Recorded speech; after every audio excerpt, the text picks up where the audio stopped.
1, 2, test 1, 2.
Good afternoon, ladies and gentlemen. Welcome to the first broadcast here at Mott Community College, home of the Bears. We're at Ernie Myers Field.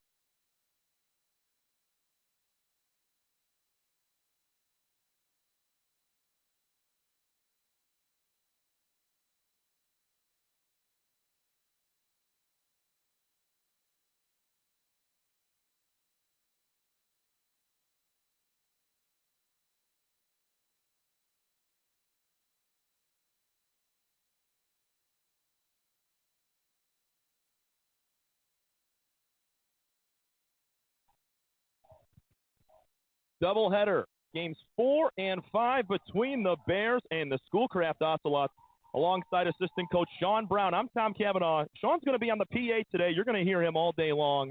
Myself, Tom Cavanaugh, taking you all the way through this doubleheader.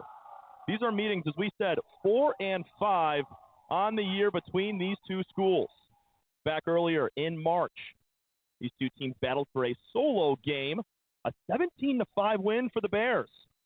That was here at Ernie Myers Field, as you see the Bears beginning to take the field here. And then two more matchups. Yesterday, that was on the road at Schoolcraft. Split that doubleheader.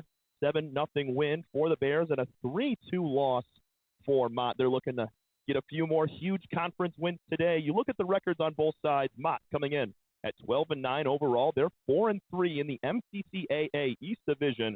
They're taking on the 500, 15-15 Schoolcraft Ocelots. They're 3-4 in conference play. On the mound, it's going to be Graham Sim, number 44. Sims had 6 5-outings so far. This will be his 6th start of the year. Last time out, he threw 6 2/3 innings against Macomb on March 26th. Gave up 9 hits, 4 runs, all of them earned. He had 3 strikeouts and 3 walks on the year. He's given up 36 hits and 17 1/3 innings pitched, 9 walks and 9 strikeouts. Head coach Roger Christensen really looking for a strong outing here from Sim to start. He's from up north, Canada for Sim, and the big right-hander. He'll be pitching to Ethan Wills behind the dish. Rest of the defense over at third base, it's Luke Ellis. The shortstop, Gavin Bayless. At second, Tobias Ransley at first. Schultz, it is Quinn Schultz, batting second in the outfield from left to right. Ben Corson in left field, Max Charlton in center, and Brennan Vichazone in right field. By the way, it is Brennan Vichazone bobblehead day. First 50 fans, they're going to take home a Vichazone bobblehead here at Ernie Myers Field. We're set for our very first batter of the game. Tashawn Eatman steps in the box for the Ocelots, looking for a huge conference win. As we said, 3-4 for Schoolcraft in conference play. A couple wins here puts them in control of the division. Same thing for Mott. They're 4-3. A couple wins here separates them at 6-3 in that East Division. Opening pitch is lined out to right center field. Scaling over, and Charlton makes the catch with ease. 1 up, 1 down on the first pitch of the game. And a perfect 1 o'clock start time.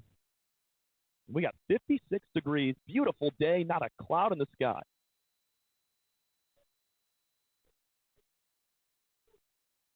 So a quick fly out to center field for Eatman. He's playing center field, so he sent that where he's going to be in the bottom half of this inning. Third baseman Drew Thorning now. Sim kicks up with the left leg and fires a breaking ball in for a strike. Sim on the mound working with 3 different pitches today. A fastball, changeup, and curveball. We're going to see a heavy diet of all 3. A little bit of wind billowing out towards right field at the moment. The ball's in the dirt. Nice block up there from Wills.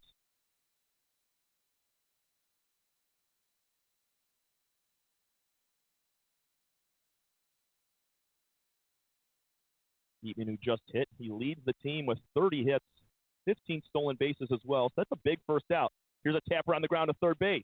Tough play for Ellis across his body, and it's an infield single for Drew Thorning. First runner aboard here in the first.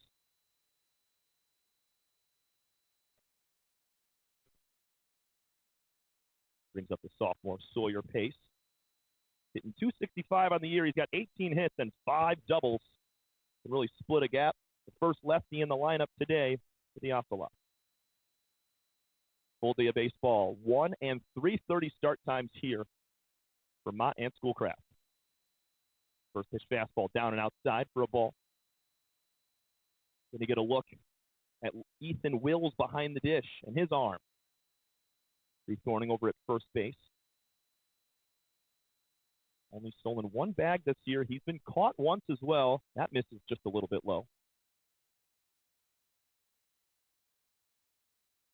It'll be Pace at the dish, then Brian Tuttle, Dom Westfall, Tyler Ayos, Dalton Vance, Ben Cannon, and Miguel Hinojosa.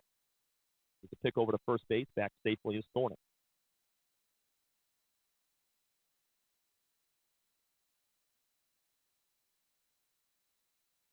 Sim holds that glove on the left pec, tucks the ball in behind his right cheek.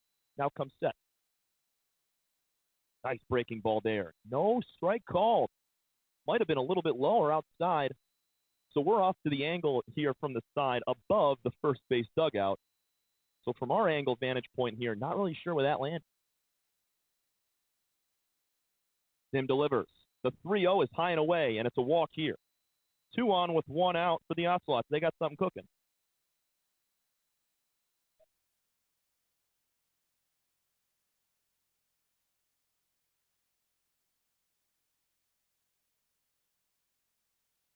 Now the first baseman, Brian Tuttle's turn. Man in scoring position. It's Thorning down at 2. He's single. Beat out an infield hit down to Ellis at third base. Sim checks the runner. First pitch is high and in. That's 5 straight right now.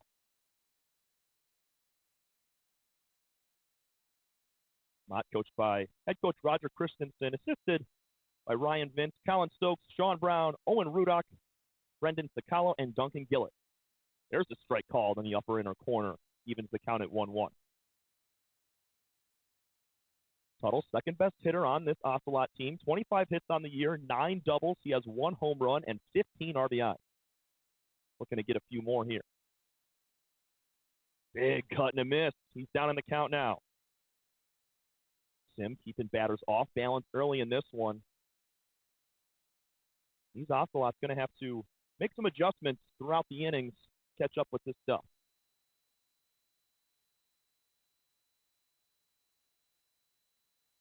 Here's a pop-up back towards us. Over. Out of play. Dimensions for you here at Ernie Myers Field in Flint, Michigan. It's 313 down the left field line, 330 down the right field line, and 398 feet to straightaway center. Sim checks the runner down at 2. Once again, not a huge lead for Thorning. Here's a fastball above the eyes. We're going to push to 2-2 on the 4-hitter, Brian Tuttle. The mix of different sleeves today. We have some guys just wearing their jerseys, some guys wearing long sleeves. Depends where you're from, I guess, and how you can take the day. Here's a high fly ball to right field. Going back, still going back. This ball is off the base of the wall. Picking it up as Beach's own. Coming around to score is Thorning. The throw is off wide and not in time. Brian Tuttle goes off the right field wall, and it's 1-0 Schoolcraft.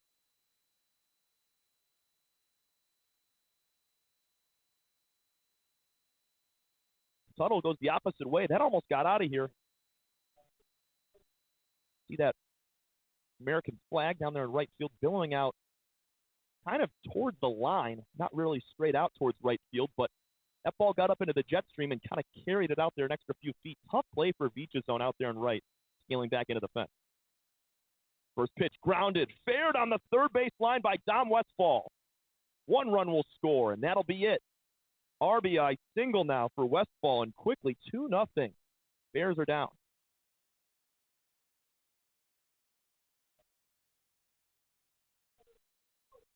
Tuttle holds up at third base. It was Sawyer Pace who just scored. Westfall jumping on the first pitch there. Also, we're going to get a pinch runner, Asander Vega, over there at first base. Looking to maybe swipe a bag against him. He's got runners on the corners with 1 out. Tyler Ayos with 2 on. That pitch is low and outside.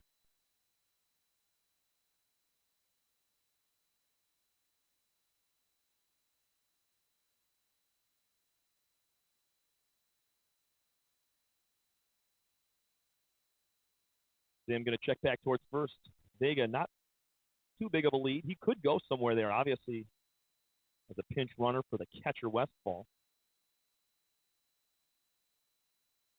Number 23, Carlos Placencia, over in the left field bullpen, getting warm for the Ocelots. There's a strike.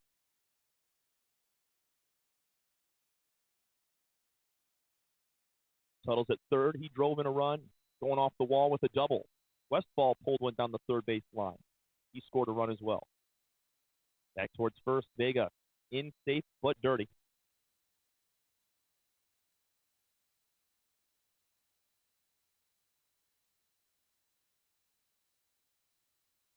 Alos, a 264 hitter this year. 14 total hits, no extra base hits. And that misses a little bit low. Vega's down to second without a throw.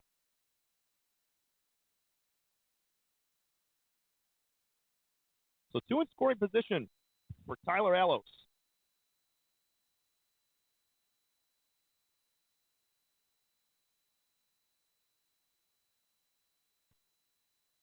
Graham sets, looks at the runner at third. Here's a fastball, line back into the netting.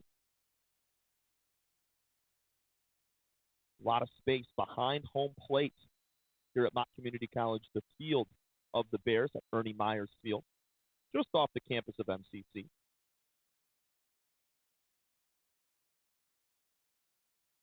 Ellis a few feet in front of the bag at third at the cutout.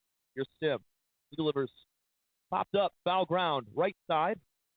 This one's going to get out of play just a little bit farther past the bullpen. There's also a ton of foul ground space on both sides.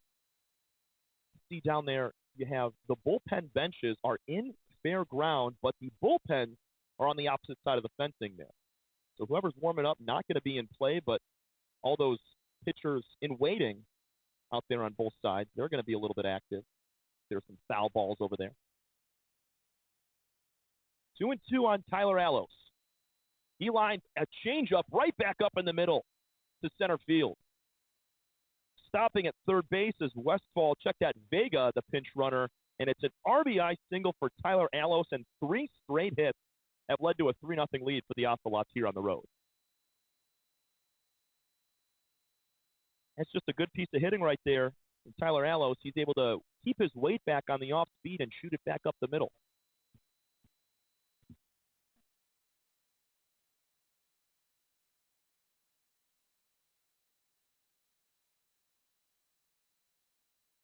Here's the shortstop, Dalton Vance. Breaking ball, misses down and outside. Good stop behind the dish for Wills. Our home plate umpire, Eric Smith, making the ball and strike calls today.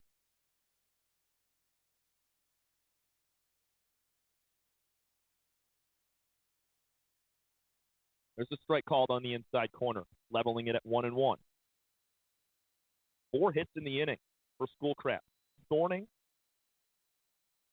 he came around to score. Tuttle scored as well after his double, and Westfall, he's at third, or check that, Vega's at third base, but Westfall drove in the run. Line back to the screen again. Them doing a good job of getting out ahead of hitters right now, but Schoolcraft just putting good swings on him early on.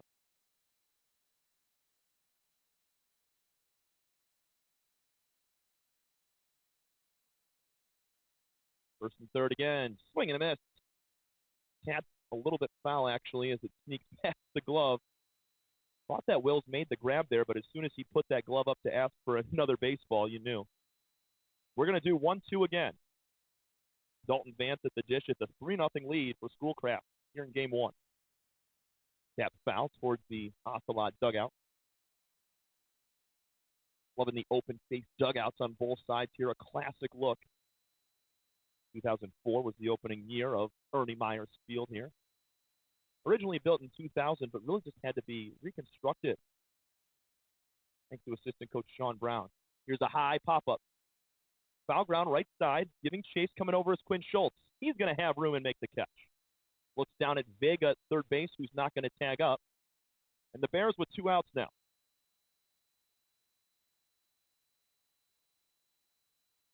Eighth batter in the inning, Ben Cannon to the dish, the right fielder.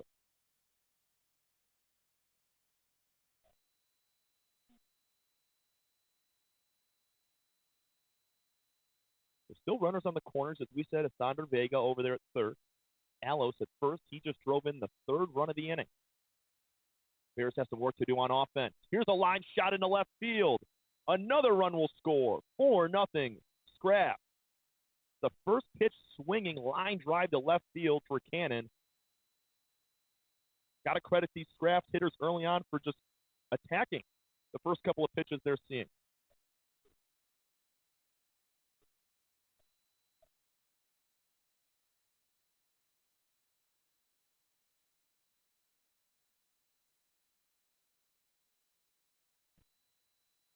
Pitch coach Ryan Vince out to the mound to have a conversation with his pitcher-catcher battery at the moment. A lot of swings early on. Ben Cannon just drove in a run. Westfall, Alos, and Tuttle, all with RBIs. This is a team that has a 261 overall batting average, 153 runs scored in 30 games. With a 15-15 record, they score a lot, but being 500 there, they got to give up a lot of runs as well. And just 3 homers on the season, so you can tell right now the small ball of just singles and doubles, it's going to get it done. They've already knocked 4 runs in here.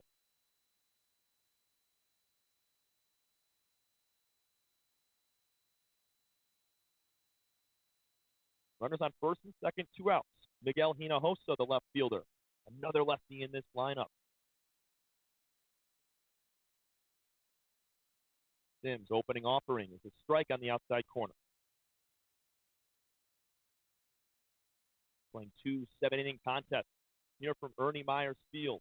It's a quadruple header between these two, a home-and-home series with 2 yesterday at Scraft and now 2 here at home for the Bears. Fastball outside makes it 1-1.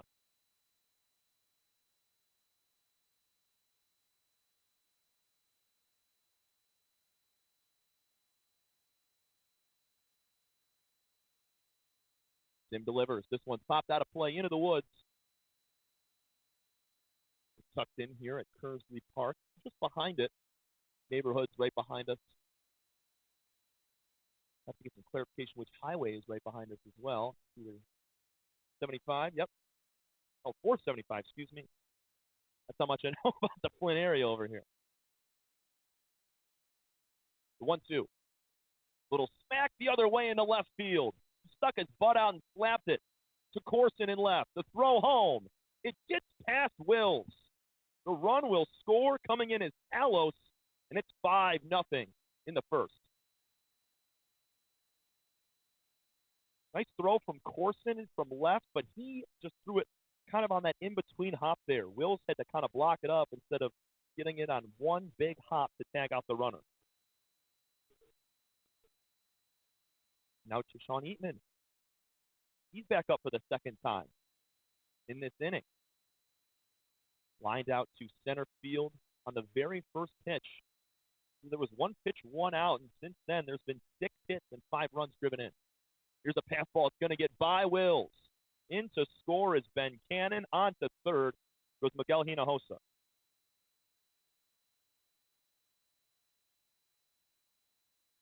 That's the first, I guess, mistake you could say from the Bears defense today behind the dish, and I guess on the mound right there. Everything else has been clean swings from the Ocelot.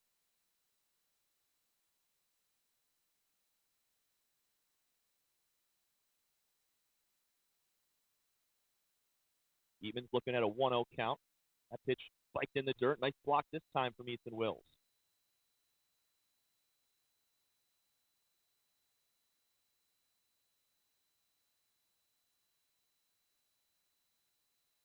Eatman is the 10th batter to come up. Second time this inning, he's at the dish. Leans back, the very back of that right-handed box. 2-0. Cutting a miss.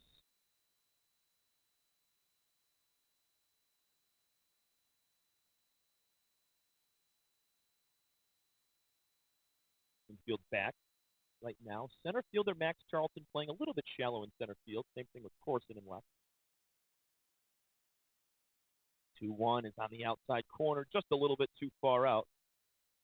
Eric Smith doesn't like that one behind the dish. Now 3-1. First inning. of 14 here from Ernie Myers Field. This is a ground ball just fouled on the third base line. Already seen one go down there. It was Dom Westfall earlier this inning that wrapped one around the third base bag. A lot of action for Ben Corson out there in left field. A couple of line drives out to him. A couple of shots. He had Hinojosa kind of just slap it the other way. 2-2 again. Swing and a miss. Eatman goes down swinging, and that's the end of the first. But the damage was done by the Ocelots. 6 runs on 7 hits. Tuttle, Westfall, Allos, Cannon, and Hinojosa all driving in runs. We go to the bottom of the first inning. Bears due up. It'll be Bayless, Schultz, and Eggert in the bottom half of the first inning. You're watching Mott Community College baseball here from the Mott Athletic Network.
Back here in the bottom of the first inning.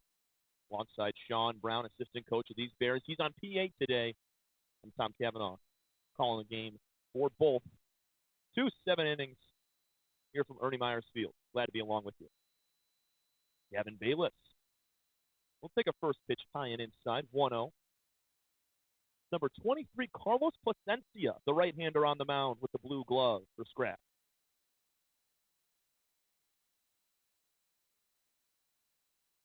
His 1-0 is high. Bayless watches that one all the way. Duke, the best hitter on this team right now. 37 total hits. He's hitting .435 with 21 RBIs. Leads the team in all 3 categories. And that's a strike called. And even though it's a 6-0 game here in the bottom of the first inning, Schoolcraft with the lead, you just got to chip away if you're Mott. The fastball grounded to shortstop. Dalton Vance gobbles up, guns to first. There's the first out of the inning here for the Ocelots.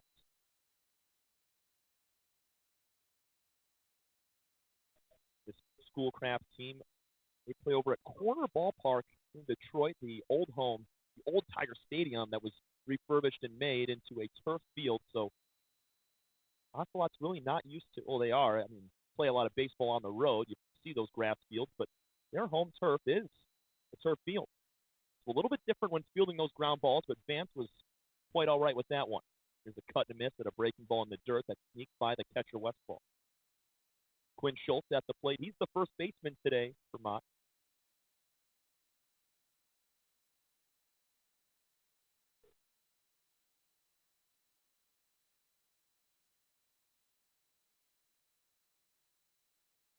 Bears have won 5 out of their last 6.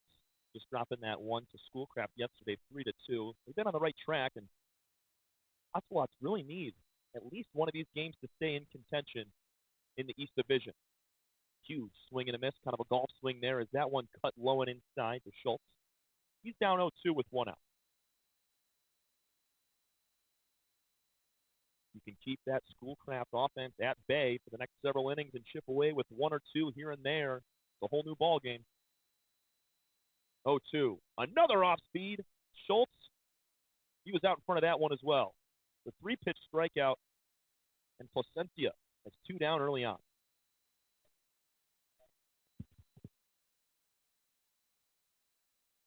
We're inside the Andy Taylor press box just above the first base dugout. A different camera angle for you today, but we're going to provide all the insight. Here's a fastball down and away. Connor Eggert, the DH in the 3 spot.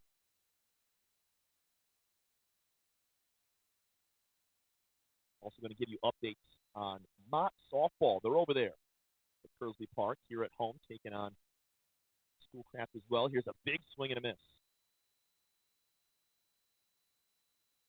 1-1. Placencia keeping Eggert off balance. Same thing with Schultz in that previous at-bat. Placencia works on the near side part of the rubber, kicks and fires in the stretch. That one's down low.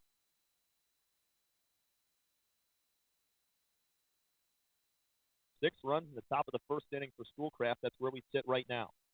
Bottom 1, 6-0. After 7 hits, rattled off. 2-1.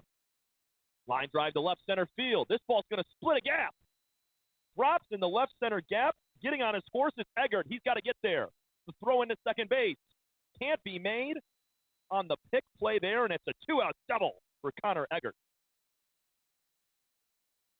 You can tell how soggy that outfield is right now. As soon as Eggert hit that ball and it dropped, it sunk into the grass. If you've ever played golf, I guess really anywhere, and it's soggy out, and you hit that ball in the middle of the fairway and it just sticks into the ground, same exact thing. That ball just dropped and did not move. And that's why Connor needed to really get on his horse and run, because it made the play a whole lot easier for Tayshawn Eatman out there in center field. He didn't have to run back and grab it as it 2 hops the wall. And in scoring position with 2 gone for Brennan Beachazone, the bobblehead man tonight. Breaking ball down and outside for a ball, 1-0. Good to see Mott returning the favor with some big swings.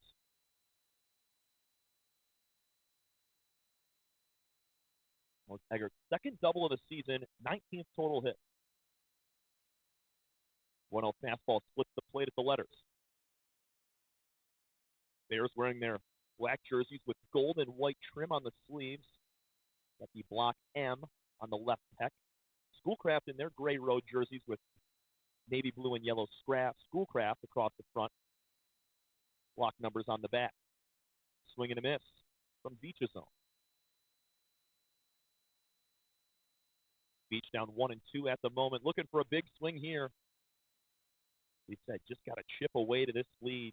Bears trail 6-0. We're in the bottom of the first. Vance staying in the back pocket of Eggert down there at second. Here's a ground ball. Made play at third from Drew Thorning. He overthrows first base.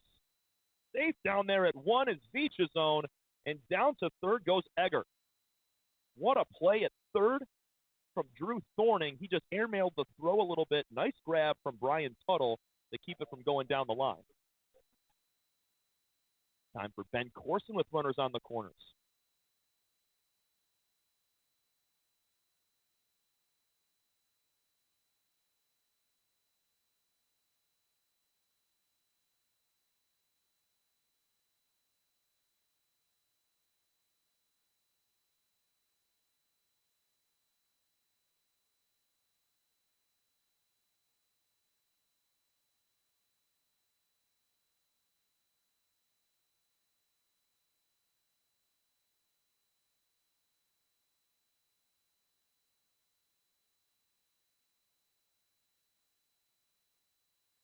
Corson played his high school ball at Stony Creek. He's in his first year of collegiate ball.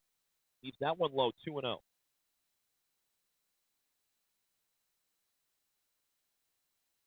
So Beachazone, he reaches on the infield hit there. It was might have beat it out, even if the throw was good from Thorning. Tap foul from Corson on 2-0, out ahead of that one.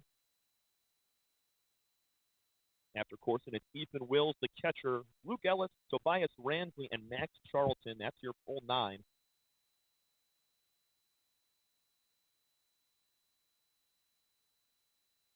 Ocelots looking to get out of the inning unscathed. It's first and third. Eggert's down there on the corner, 90 feet away after doubling. Beaches zones at first. He beat out a ground ball. They're going to pick over to first. Oh, that was close. Tuttle's able to save that pick throw. Placencia almost took it down the line. Wind now starting to blow out to straightaway right field as well. Corson, he goes the other way with most, but can go oppo as well. Got a very short, compact swing. Got a lot of pop, though. 2-1. Change piece. They're going to try to steal second base. The throw. Cut down his pace. They call him safe. We had a collision there as Sawyer Pace was upended on the slide. Safe in there at 2 is Vitrasone with the stolen bag, and we're going to have to take a second to see if Pace is all right. He's going to walk it off. His feet were in front of the baseline there, and as soon as Vitrasone slid in, it took out the legs of Pace, and he went down on his backside. He looks to be just fine walking around without a limp or anything really, getting back to his position. So a 3-1 count to Ben Corson with runners on second and third and 2 outs here in the bottom of the first. Mott trails 6-0. The heck of an inning from the Ocelots in the top half of this one to open the ball game. Placencia triple taps now with that front leg. He fires. That ball's high. We're going to push to a full count on Corson.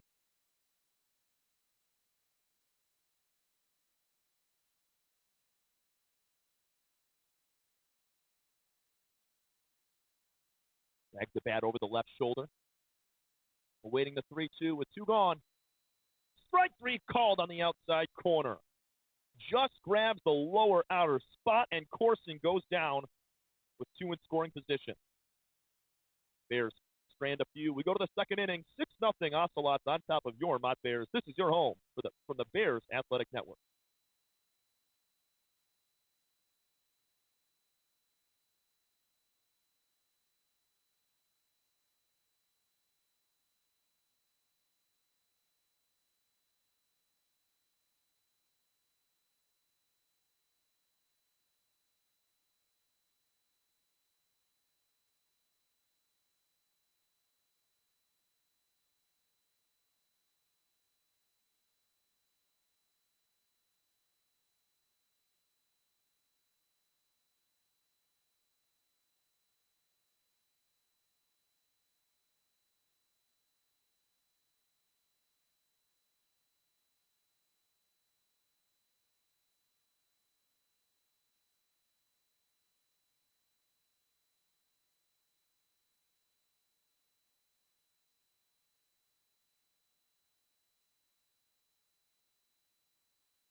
Back here in the top of the second inning.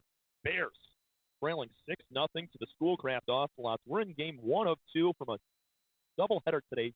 2 7-inning contests. This is the 4th meeting of these 2 teams this year.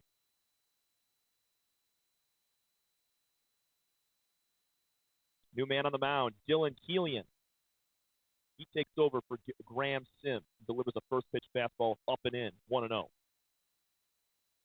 Break down that first inning for Schoolcraft. They plated 10 different hitters, scored 6 runs on 7 hits. 3 straight knocks, a double and a pair of singles to bring in the first 3 runs, and then Ben Cannon and Miguel Hinojosa at the bottom of the lineup were able to slap some shots the other way. Drew Thorning will lead it off in the two-spot playing third base. He singled and scored his first time last inning. The breaking ball high and in, missing. Quickly 3 balls and no strikes to Drew. He made a nice play down there at third base in the bottom half of the first inning, but could not complete the throw over to first. It was just a little bit high. There's a strike on the inside corner. Eric Smith, home plate umpire, goes up with the right hand.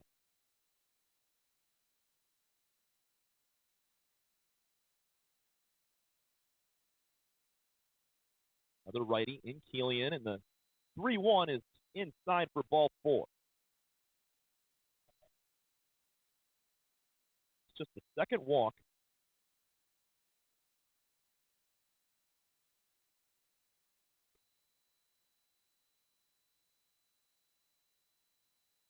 Only 1 walk in the first for Sim, and the leadoff man's aboard here. Schoolcraft trying to bunt there with pace, trying to drop it down the third base line as you had Ellis playing a few feet back. It's a beautiful field here at Ernie Myers Field. I mean, one of the better surfaces to play on in the entire MCTAA East Division. A lot of room here, too. Make a play, even in foul ground. You got a good 100 feet or so. The pick back to first base. Back in easily is Thorning. See if he tries to take off and challenge the arm of Ethan Wills behind the dish. Slide step there on the mound from Keelian, and this is pulled on the ground towards the first base side, 0-2. Pace, he was the only other base on balls so far today. He walked and scored. Took a big hit down there at second base last inning as well. And he's going to be hit by this pitch. Upper inner fastball catches the Evo shield on the right elbow. And just like that, there's 2 on with nobody out.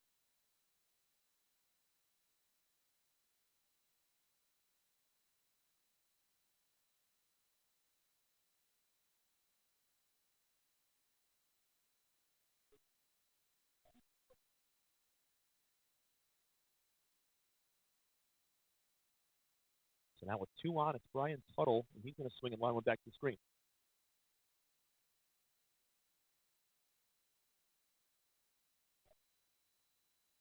Tuttle, he had the big swing to kind of kick off that first inning. Fly ball out to right field, hits the base of the wall, where we got some fans now checking out the game out there in right. Some behind the plate as well on those gold benches. There's a curveball, misses down low. Wills able to stop that one.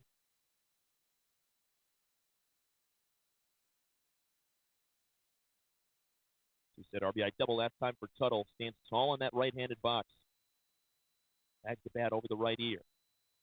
He's going to line it back to the screen. Not off by much on that swing. He's timing it up well.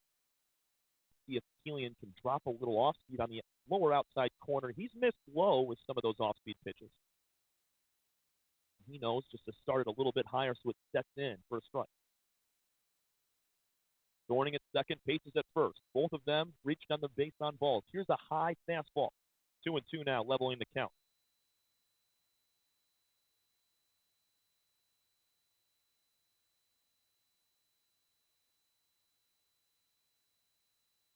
Got a big lead down there at second for Thorning. Will gradually get bigger. Here's Keelian. This ball tapped fouled on the third base line. Just fouled, too. Not by much. Luke Ellis did not field that ball, but it was on the opposite side of the bag. Going to stay at 2-2 with nobody out. 2 on. 6-0 lead for Schoolcraft. We're in the top of the second inning.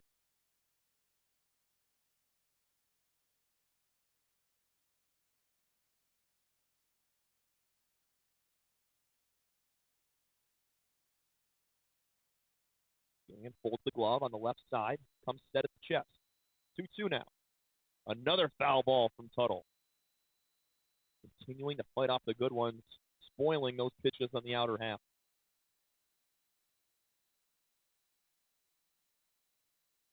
The Bears had to dip into their bullpen a little earlier than they had expected, with Sim just going 1 inning, giving up those 6 runs, and brings it up to Dylan Keelian on the mound, see how far he can take this team. It's always kind of grueling through those first several innings in a doubleheader. You know you got a lot of baseball ahead of you. If it starts off on the wrong foot, you kind of have to backtrack and work the other way.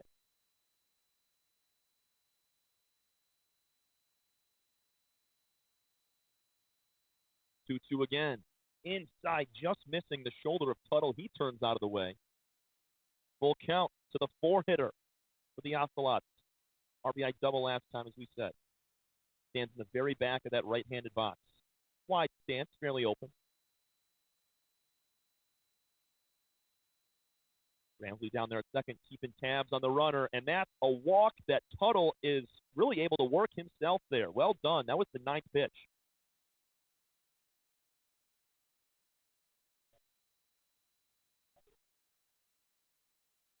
So 2 walks and a hit batter in the opening 3 hitters in the second inning. Westfall steps up. He ropes a ground ball down the third base line for an RBI single last time. Killian got to work out of a jam with the rest of his Bears defense. There's an opening strike on the inside corner. Big pitch there to start 0-1. Those averages significantly drop once you start 0-1 on hitters. All pitchers know that. That's a huge inner half fastball. And there's 2. Good battle here from Dillon on the mound.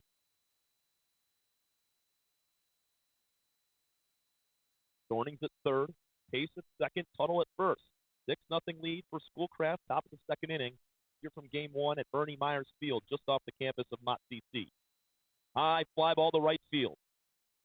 Coming over his Vecha zone, he's going to make the catch. Tagging at third is Thorning. They're going to cut off the throw in the middle of the field. And Sawyer Pace tags and heads over to third. 7-0. Schoolcraft on top after that sac fly.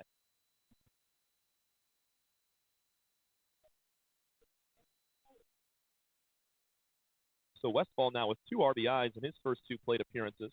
Runners on the corners with 1 out.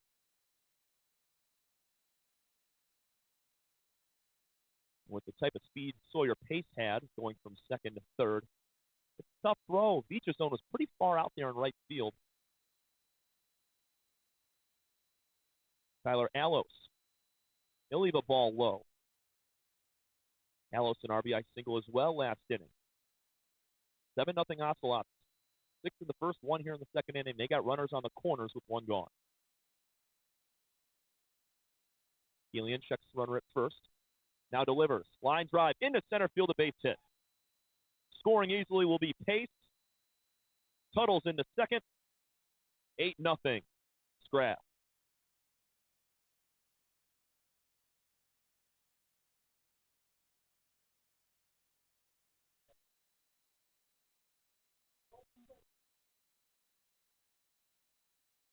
So Allos with 2 RBIs as well. Him and Westfall combining for 4 of the 8. There's Dalton Vance. He popped out in foul ground his first time. Spiked fastball. Blocked up by Wills. Nice job. That ball was 5-6 feet in front of the plate. Wills was still able to keep his body upright and knock that ball straight down. Big part of being a catcher is being able to angle your chest down towards the dirt and keep that ball in front, deaden the baseball and letting it bounce off and head down one of the lines.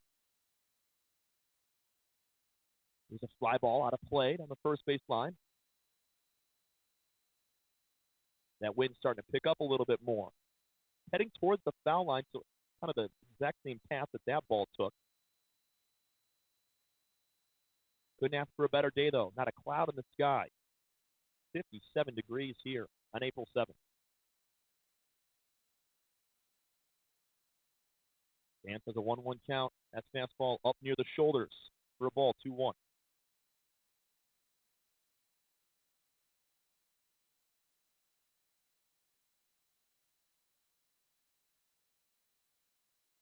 Good lead at second for Brian Tuttle. He walked. Tyler Allos drove in a run. He's at first base. Strike called. 2 balls, 2 strikes with 1 out. Infield is back right now. Double play depth up the middle for both Bayless and Ransley. Corson also shaded in that left center gap on Vance right now. Here's the 2-2. Another flare out of play. One thing you can say about these Ocelot hitters early on is they're not going down without a fight. We saw Brian Tuttle work a 9-pitch walk, and right now, Vance fouling off multiple pitches staying in this at-bat.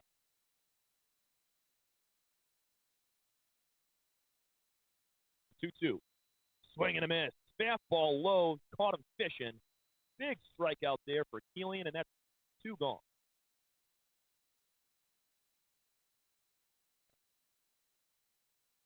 Another RBI man here in Ben Cannon steps up.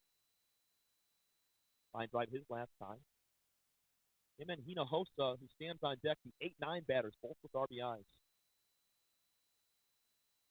Breaking ball, set in for a strike on the first pitch, 0-1.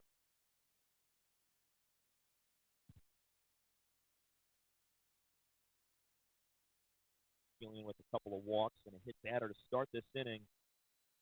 He's only given up 1 hit so far. With a fastball high.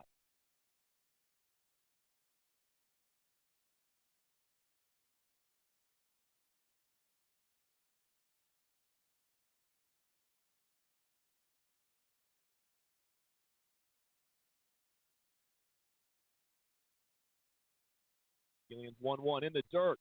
Very short as it hits off the mask of Wills. And down to third easily goes Tuttle. Alos is into second base. So another wild pitch puts 2 runners in scoring position here. One is already stuck by Wills, and that one, nothing you can do there. He just keeps it in front by hitting it off the noggin.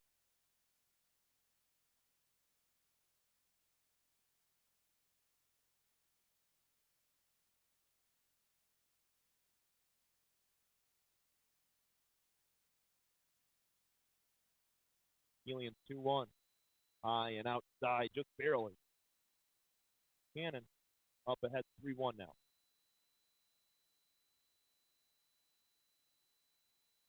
Five out of the 9 Ocelot hitters with RBI so far. High pop up, foul ground, not going to be playable. Luke Ellis over there at third. He watches that one get into the woods. Full count now to Ben Cannon. Trying to do what he did last time. 2 outs. Able to put something the other way with runners in scoring position.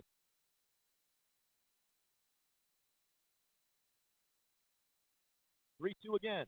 Ball low. Cannon walks, and they're loaded now with 2 gone in the second. Pitch coach Ryan Vince back out to the mound. We're going to take a quick break. Step aside as these two have a conversation. Will's out there as well to meet with them. Bases loaded. It's an 8-0 game. Schoolcraft on top with 2 outs here in the second inning. You're home for Bears baseball.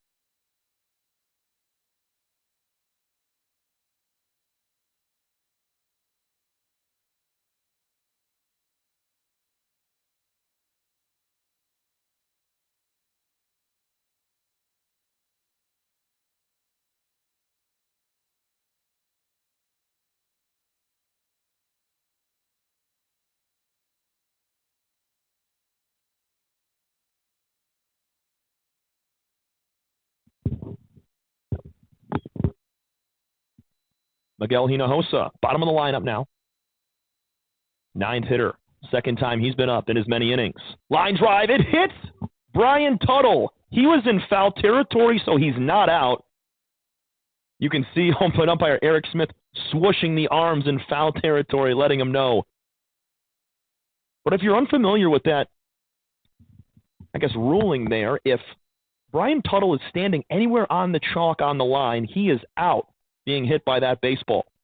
And I guess you could say Miguel Hinojosa needs to get a little bit more timed up. He was very late on that fastball from Keelan.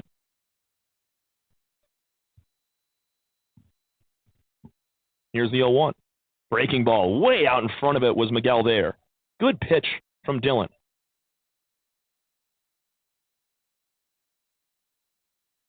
Six runs in the first, 2 here in the second for Schoolcraft. They got the bases loaded and 2 out.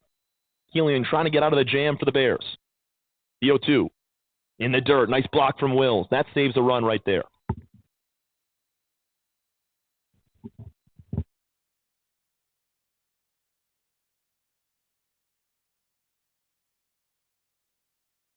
Tuttle was just hit by a line drive. He's over at third base.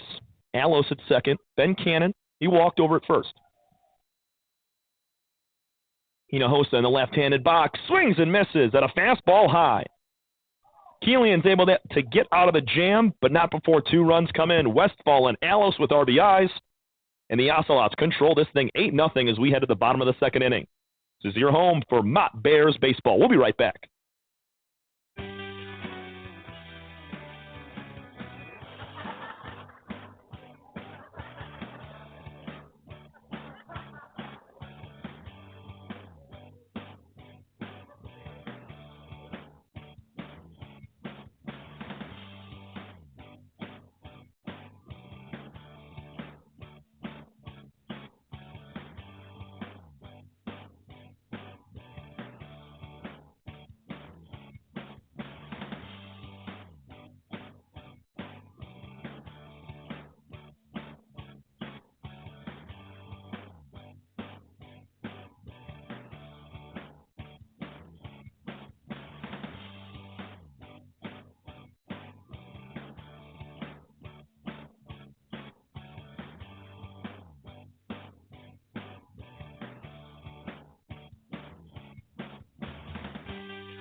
Bottom 2, second chance here for the Bears. Ethan Wills, Luke Ellis, and Tobias Ransley to face Carlos Plasencia. Bears left 2 in scoring position. Egger doubled. Brendan Veach's own. We're going to call that an infield hit that he had. It's his bobblehead day, so you kind of have to give the tie to him there. The catcher Wills takes the first pitch strike on the inside corner. Plasencia mixing in a few off-speed pitches, catching these Bears' first couple of hitters off balance. From the stretch goes Plasencia as the starter. That fastball misses a little bit high.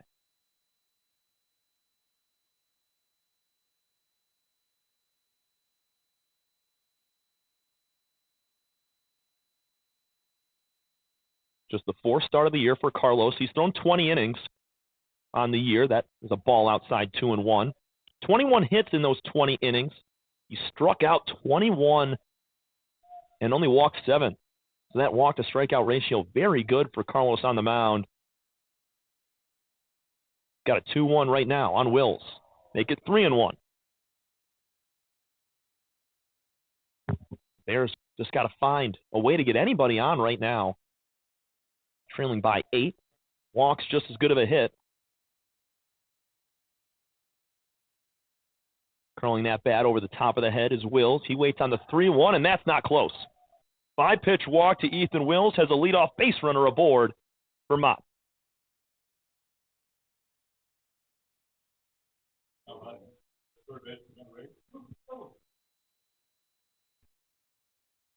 Bottom 3 hitters coming up now with Luke Ellis, the third baseman. He's had an active day over there at the hot corner. A lot of balls pulled on the ground. The lefties have gone the other way. Good lead over at first for Wills.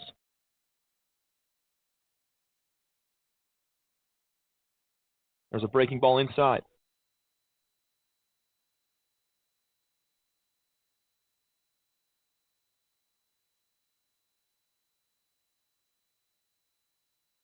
Got a pinch runner over at first. Egan Demirs, he's in there for Wills.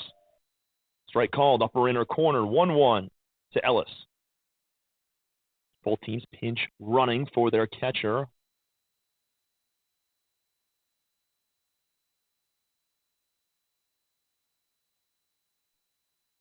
Here's a grab ball to shortstop. This could be 2. Vance tosses on to second. The throw on to first is haywire. And able to get down to 1 is Ellis, avoiding the 6-4-3 double play. It was Sawyer Pace who threw it just a little bit too high. That's the second time that Brian Tuttle has had to jump off of the first base bag and save a throw.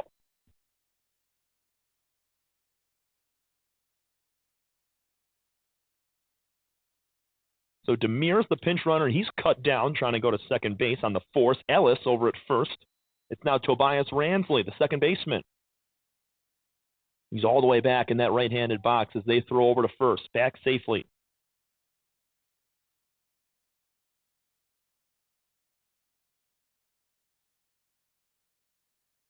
Ransley, a .265 hitter. This is his 35th at-bat of the year. He's got 9 hits. There's a fastball for a strike at the belt.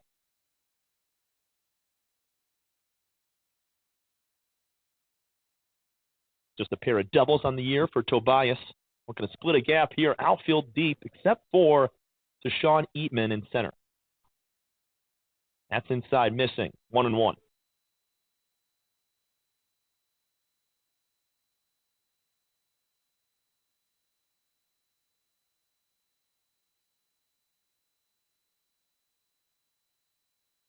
little bit of throwing in the Schoolcraft bullpen right now, as Placencia is doing well on the mound, but it's a doubleheader, so you have guys that are warming up, preparing for a start in Game 2, or they know they're going to go in later in this game.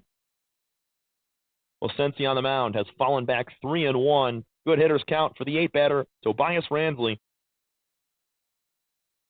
8-0, Schoolcraft. We're in the bottom of the second inning here from Ernie Myers Field, just off the campus of Mott Community College. There's a back pick to first again.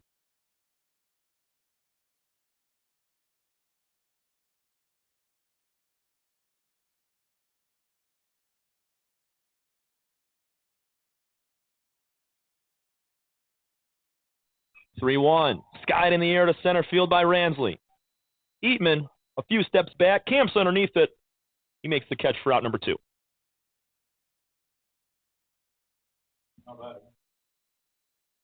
Just a little bit underneath that one there for Ransley. On top of it, he's able to shoot it into center field, maybe for a base hit. That's how baseball is, though.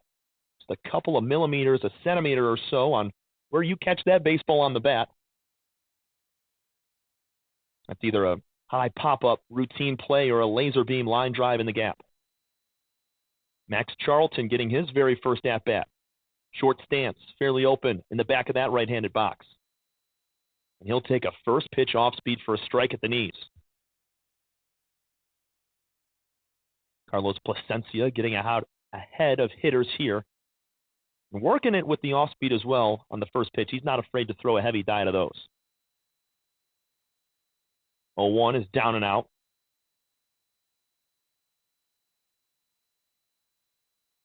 With the camera angle we're providing for you here, you got everything in play besides right center and right field.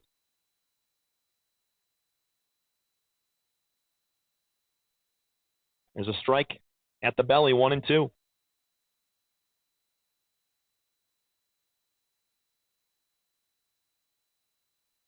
Charlton this year, 21 hits in 57 plate appearances, 5 doubles and a triple. He's got 12 RBIs. This is the big stat right here. 13 walks and 6 strikeouts. Here's the 1-2. Ground ball, base hit into left field. Nice swing from Charlton. Fielding in left is Hinojosa, and he gets it in quickly. 2 more aboard here in the second inning for the Bears. They're threatening once again. It's a good 2-strike swing there from Charlton. Didn't do too much, but had that hole in between short and third and hit it hard on the ground. That's what you need out of your 9-hitter. Sometimes well known as the second leadoff man to turn that lineup back over to the top. And well done from Max there. He's able to give it back to Gavin Bayless at the plate. He grounded out to shortstop his first time. 8-0 Schoolcraft. We're in the second inning. Here's a strike on the inside half.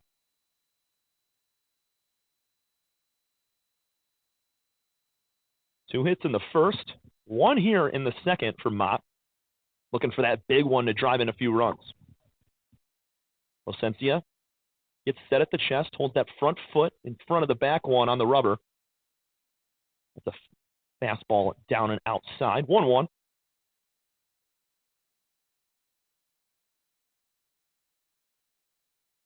Wider stance for Bayless as he's rocking no batting gloves right now, choking up just a tad. Holds that bat in close, near the ear.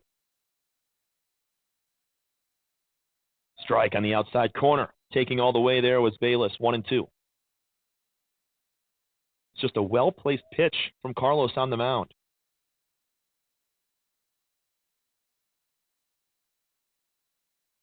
interested to see what type of east to west movement we're getting on these pitches here from Carlos as well. Here's the 1-2 pitch. Tap foul. Well done from Gavin, staying out ahead of that one and keeping his weight back, but the bat through the zone as long as possible. Good off speed there from Placencia.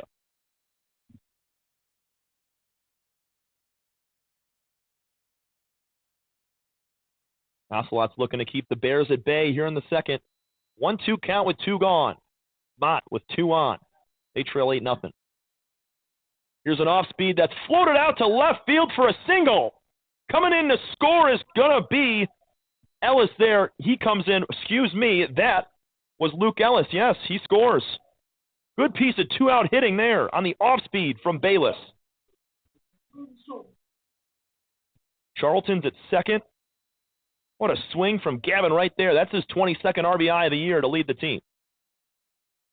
He was tied with Quinn Schultz, who's at the dish right now with 21 RBIs on the year.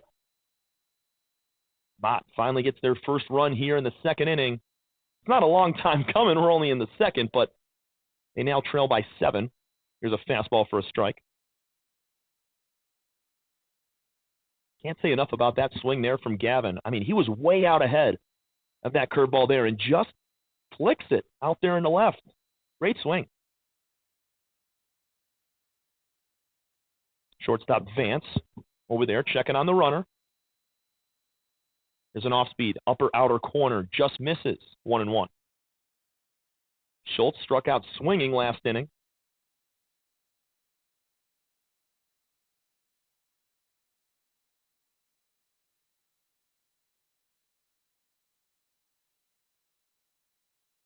Schultz waiting on the 1-1. Big swing. He lines it back to the screen. Down 1-2 now.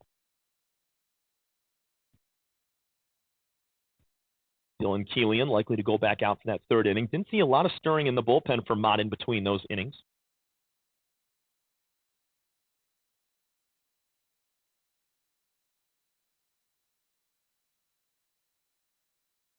Placencia, a long lean in, folds the glove on the left thigh, tucks the ball in with the right hand as he comes set. 1 ball, 2 strikes, 2 outs. Gavin Bayless just gave his team the first run. And there's a strike on the outside corner. Schultz goes down looking, his second strikeout of the day, and that ends the frame. Gavin Bayless gives a big run to the Bears. They trail now 8-1, but going to start chipping away as we head into the third inning of action. Dylan Keelian back on the mound for Mott. This is your home for Bears baseball. We'll be back in just a minute.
Back to the top of the lineup for Schoolcraft here in the third inning.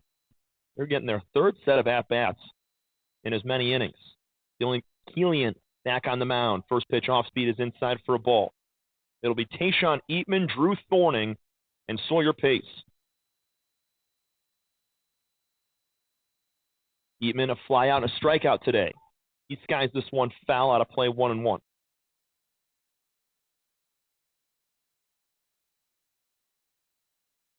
Six runs in the first for Schoolcraft. They got 2 last inning. Mott was able to scrape together 1 on the Gavin Bayless single. That was towards the end of that bottom of the second. Spiked fastball from Killian. A little bit of throwing in the bullpen right now for Mott. Up and throwing is Avery Cortizon.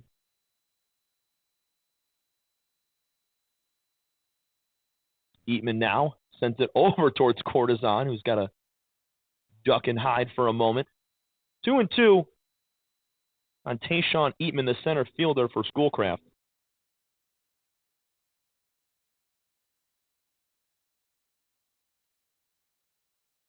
The 2-2.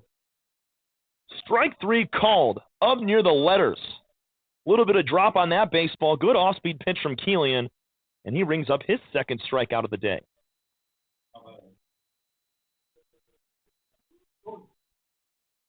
So 10 batters coming to the plate in the first, 8 coming in the second. Good start here for Killian in the third inning. He faces Drew Thorning, who's 1 for 1 with a walk. Breaking ball, outside corner, strike one.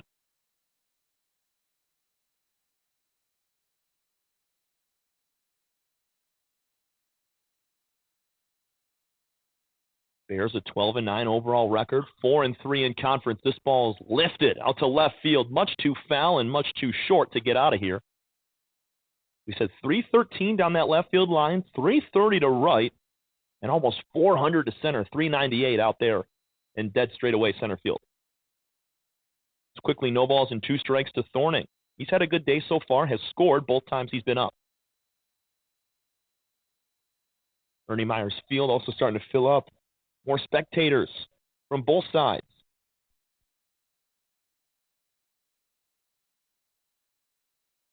0-2, line drive to right field. Vichazone coming over, dives, makes the catch.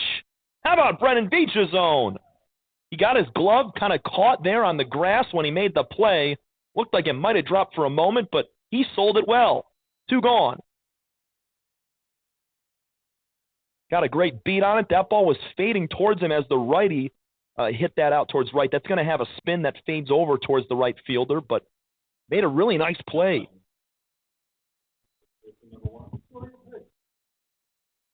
Sawyer Pace now. He reached on a walk and a hit by pitch. This is his 3rd time up. He has scored twice. He lines one down the right field line, foul. Can't say enough about these Schoolcraft hitters jumping on the first pitch. I think 3 or 4 knocks today from the Ocelots on the very first or second pitch, being aggressive early on. Exactly what head coach Rob Fay wants from his group. They're a 500 team looking to get into their winning ways. There's a strike on the outside corner, 0-2 to Pace. They're 3-4, though, in conference play. So just splitting here today would pay dividends, keeping them in contention for that East Division. High pop-up, foul territory. That's going to get out as well. No chance over there for Ellis at third. Much better command here this inning from Dylan Killian. He walked the first 3 batters. Well, he walked 2 and hit 1 last inning. And that kind of set it up for a tough spot as they gave up 2 more runs. But here in the third, a strikeout and a line out with Sawyer Pace down 0-2.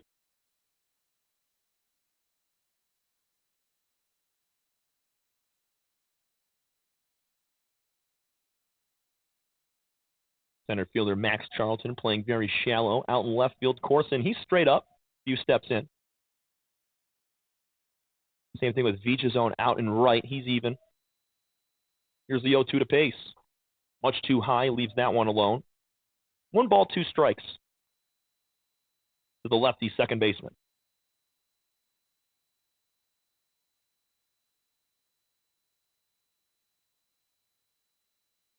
Killian delivers, same spot, high and outside, 2-2 now.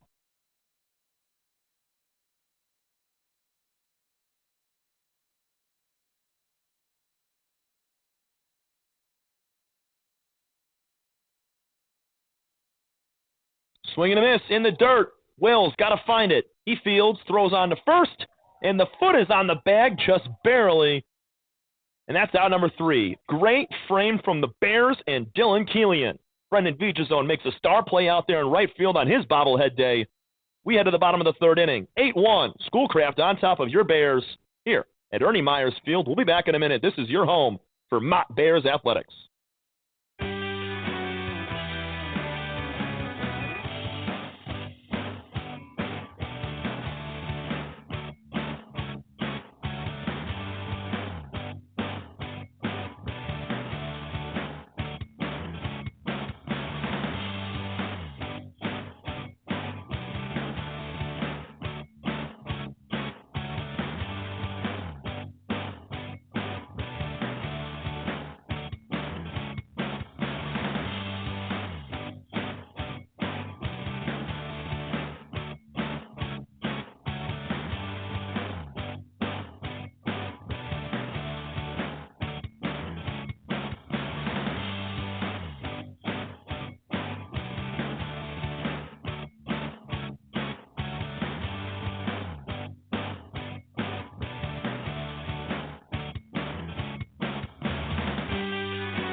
Back here in the bottom of the third inning, Bears trail 8-1.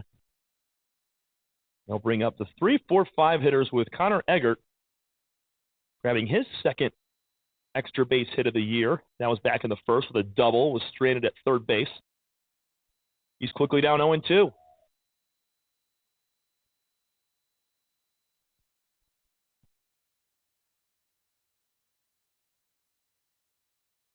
That just misses. Good fastball from Placencia. So we saw Avery Cortizon warming up, but a great inning from Dylan Keelian, a pair of strikeouts in that third frame. See if he comes back out for another inning or if they go with Cortizon. Swing and a miss. Eggert chases that one, was out in front again. 1 out.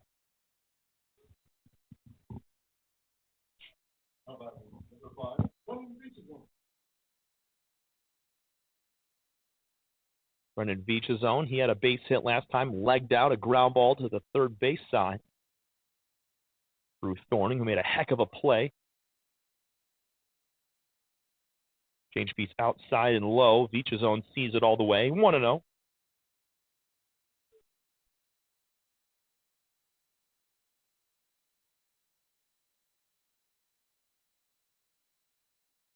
Tap foul right between the legs of the catcher Westfall. Mott Bears softball squad, they're starting up their doubleheader over at Kersley Park on their field, just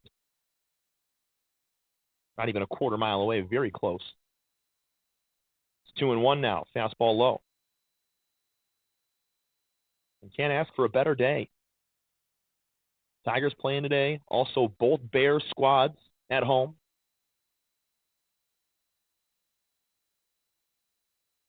Two 2-1, way out ahead of that pitch again. Placencia, he must be doing a heck of a job of, I guess, hiding that pitch as he comes through with it. Bears hitters not able to recognize it out of the hand, which is, I guess, a telltale sign for certain pitchers if they're able to conceal it well or show it early on. There's a spiked pitch now, 3-2. The count will go to Vichazone.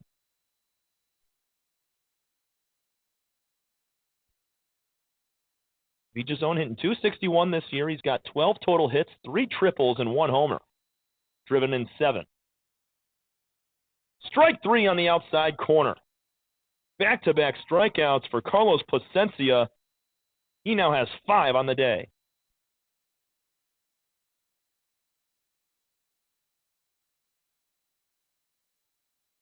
keeping those Bears hitters off balance. It's Ben Corson now. There's been some borderline pitches on the outside corner that have been called strikes for a few of these. Three looking strikeouts and 2 swinging so far today for Mott. Corson leads the first pitch outside, 1-0.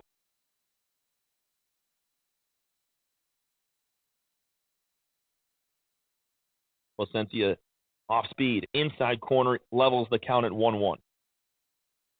Graham Sims started the day for Mott. He went 1 inning. Dylan Keelian pitched the second and third frames, awaiting the fourth. Corson checks his swing. He did not go. They're not going to offer. 2-1.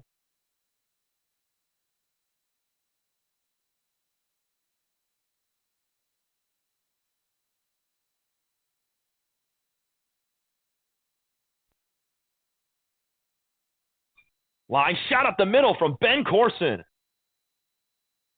Base hit. Wow, that ball was out of a rocket ship right there. Placencia had to duck down as it whizzed right past his head. Good swing from Ben. That's why he's in that 5 spot there. A lot of pop.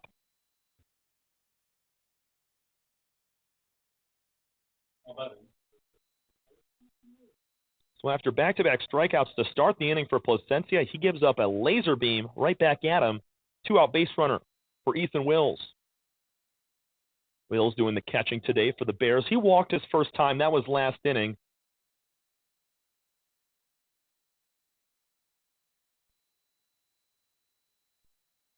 He'll take a first pitch strike. Corson over at first. Not a ton of speed over there, but he's got good baseball IQ, so anything down to the right side, you could see him trying to go first to third. Placencia head down as he checks the runner. 0-1. That's an off speed that catches the inside. 0-2 now.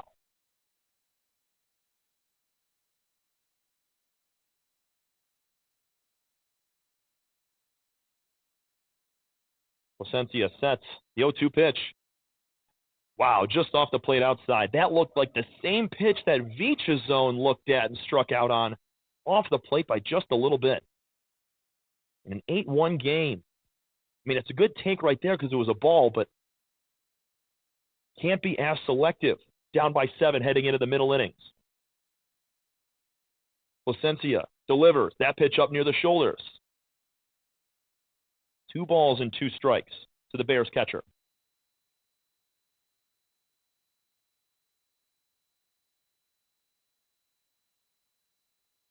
Wills a pair of doubles this year. 15 total hits. He's going to pull one on the ground. Thorning gobbles up, checks the runner, throws to first, and that's 3. Good inning for Carlos Placencia on the mound for the Ocelots. He strikes out 2 for a total of 5, and the Bears strand a runner. We head to the top of the 4th inning. 8-1, Schoolcraft on top of the Mott Bears. This is your home for Mott Bears baseball.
Starting the fourth frame, it's Dylan Keelian back on the mound, rightfully so after he struck out 2 in the third.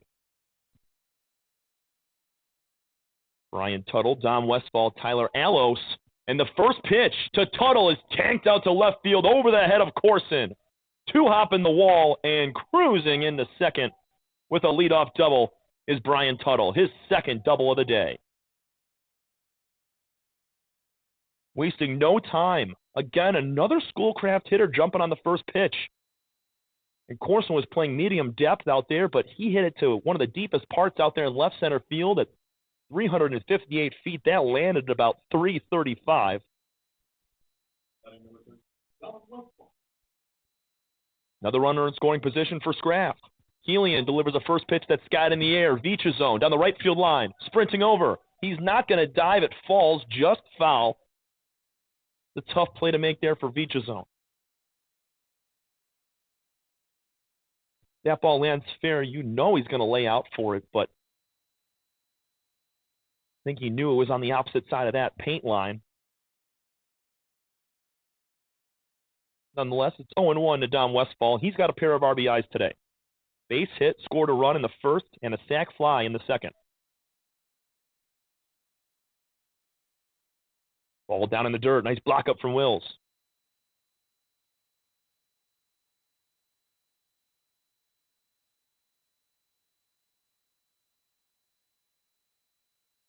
(8-1) is your score. Schoolcraft controlling right now. They have been all day. Fastball high and inside. 2-0. 2-1, excuse me.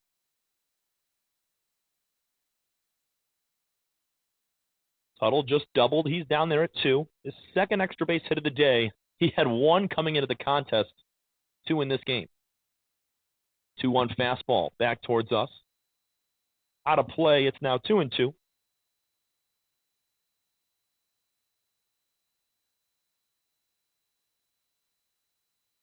Westfall's done a little bit of pitching as well this year. Made 3 appearances. He's 1-0, 8 hits in 6 2/3 innings. So he's doing it on both sides here. There's a fastball much too short. It bounces over the head of Wills. Down to third safely goes Tuttle without a throw. And there's another Ocelot batter 90 feet away, or runner, I should say.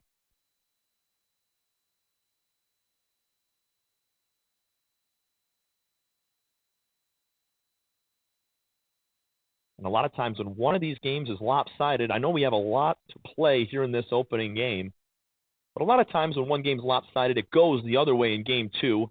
Here's a foul off of Wills. He's going to jump out behind the plate and take a walk.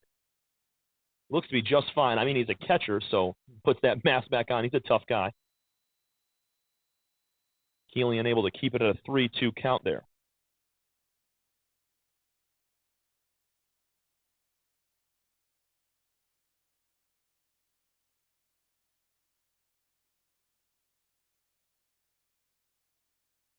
Infield back, now they come in. Both Bayless and Ransley at short and second base, almost in on the grass. Here's the 3-2. Line drive to center field. It's going to be caught by Charlton. They're going to try to throw home. Coming out is Wills. The throw is up the line, and it's a sacrifice fly for Dom Westfall, his second of the day and third total RBI. That's all you got to do. Less than 2 outs, a man on third base. He found the high fastball and elevated it out there to center field. That's kind of that situational hitting that you need to be pretty skilled at if you're in that 4, 5, 6 spot, and Westfall batting 5th. He's got 3 RBIs and 3 chances at the plate. Tyler Ayos, 2 for 2, 2 RBIs today. Breaking ball, strike at the knees.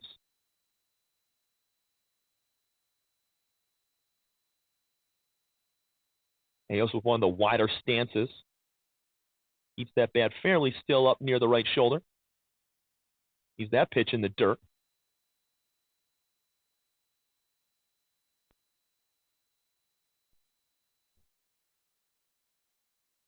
So that sacrifice fly from Westfall makes it 9-1, back to an 8-run lead for Schoolcraft. Mott going to have a few big innings down the stretch here. Some crooked numbers put up. Here's a line drive, back up the box into center field. Schoolcraft came to hit today. That's another one. 3 for 3 day for Tyler Ayos right now with 3 singles.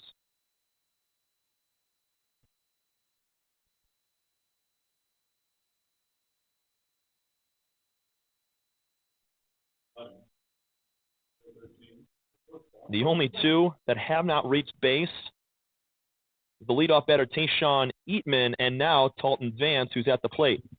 These guys went in the air to right field, out of play. Back over towards Avery Cortizon, who's still warming up in that bullpen.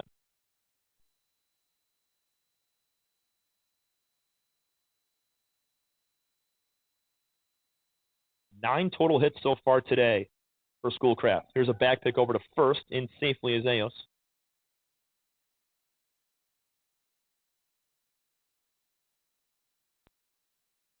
I haven't seen many booted balls. I mean, there's been a few wild pitches, but it's been on Schoolcraft and their ability to swing. Here's a foul ball bunt down the third base line, and that one would have stayed fair, but here at Ernie Myers Field, there's some high grooves in between the baseline of dirt and the grass in fair and foul territory. So that ball started fair, but because that grass there is kind of on a hill, it rolled down and went foul. Every field here is different. If Schoolcraft playing at home on their turf field, that is a perfect bunt down the third base line. But, you know, you're going to have your ups and downs here on this field. It's one of the best playing surfaces, as we talked about. Here's a fly ball out to right field, Beach zone. He camps, makes the catch. Nowhere for Ayos to go at first. They're going to try to get back at him as he shakes his head.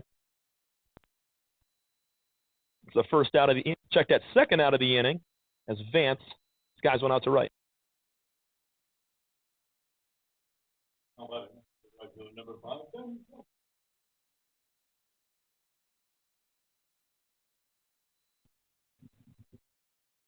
Here's the lefty Ben Cannon, 1 for 1, an RBI and a walk today. Also scored back in the first. 6 in the first inning, 2 in the second, 1 here in the fourth.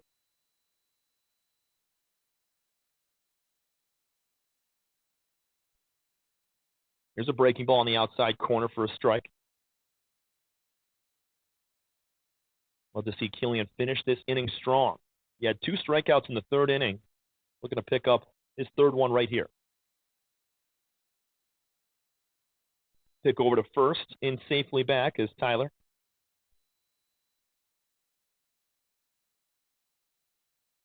Great day so far for the middle hitters of this Schoolcraft lineup. Fastball inside, gets past Wills. Down to second, Ayos. He's going to try for third base. They're going to throw on. The tag is not in time. Ellis had to come off the bag to make the catch, come on back to try to swipe a tag. And Tyler Ayos goes from first to third on a wild pitch.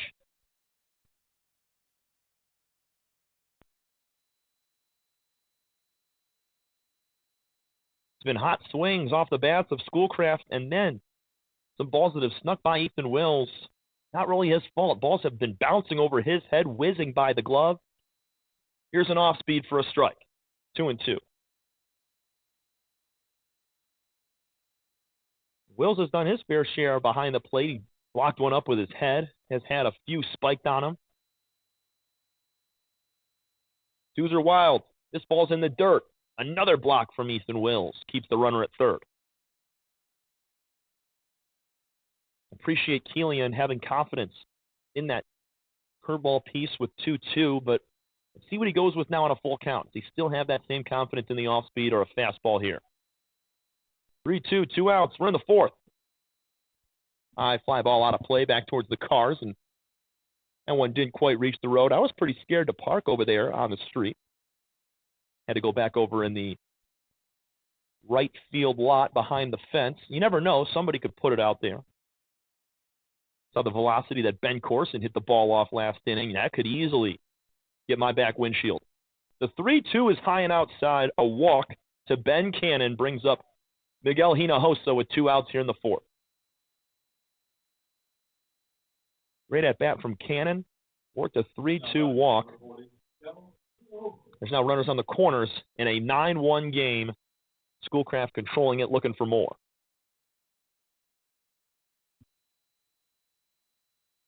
Hinojosa struck out swinging last time, an RBI single back in the first. Much too high with that fastball. Wills has to leap out of his stance to make that catch. That would have gotten over the head of home plate umpire Eric Smith, who was standing straight up. So we set a ton of space behind that backstop with the black and gold painted M. Here's a tap. Right back to the mound. They're going to call it a foul ball. Everybody goes back to their bases. And Hinojosa is going to get another chance on the 1-1.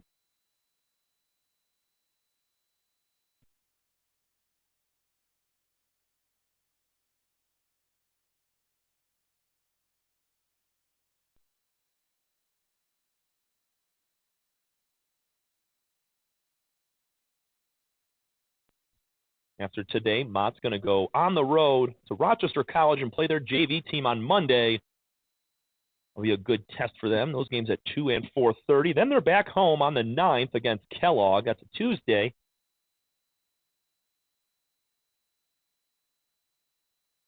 Swing and a miss from Hinojosa makes it 1 ball, 2 strikes. Runners on second and third. The pitch. Fly ball out to right field. Vecha zone. He's got to turn around and run. It's over his head. Hinojosa on the second base, and he's got a 2-out, 2-run double. 3 RBIs on the day for the 9-hitter Miguel Hinojosa.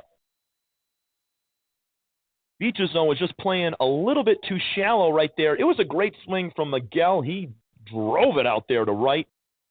Long run for Vecha zone, and that's another 2 runs. It's now 11-1. Ayos comes in to score. Ben Cannon scores from second base.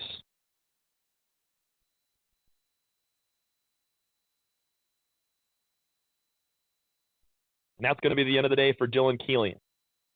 Onto the mound, Avery Cortizon, another right-hander for the Bears. We'll step aside briefly. 2-run double from Miguel Hinojosa brings it back to the top of the lineup with 2 outs. 11-1 is your score. Ocelots on top of the Mott Bears.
First pitch to Tayshawn Eatman is a fly ball to right field. It is caught for out number 3. 1 pitch from Avery Cortizon. We're going to get into his numbers next inning.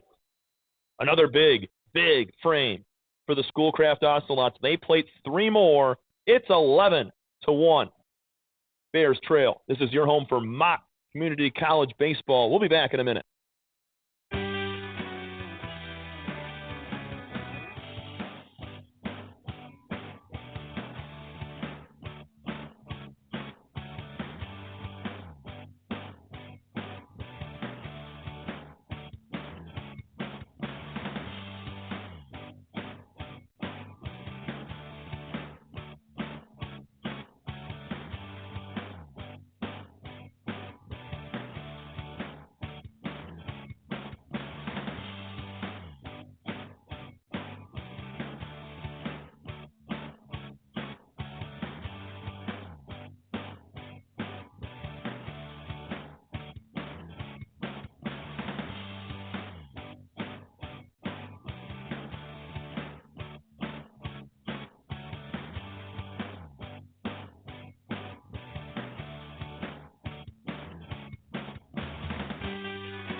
Back here in the bottom of the fourth inning. Alongside Sean Brown, assistant coach of the Bears, on PA today, giving up different updates between the Red Wings, Detroit Tigers, and the Mott Bears softball team. They're going to be just starting things off in the next couple of minutes. Strike called to Luke Ellis. He's getting his second plate appearance now. It's 1-1.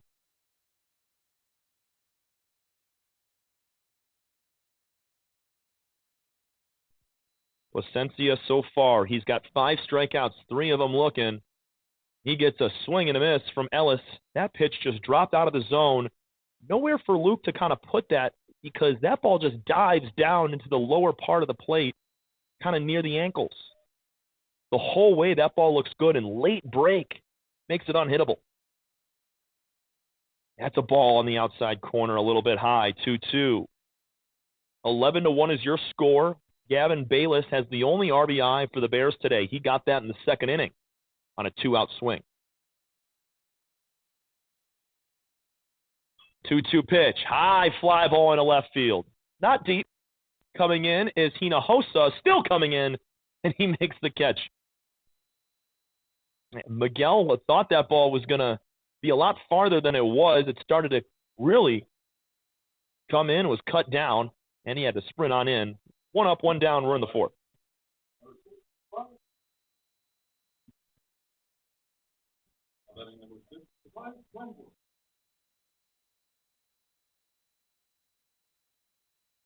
Tobias Ransley, a fly-out victim to center field his first time.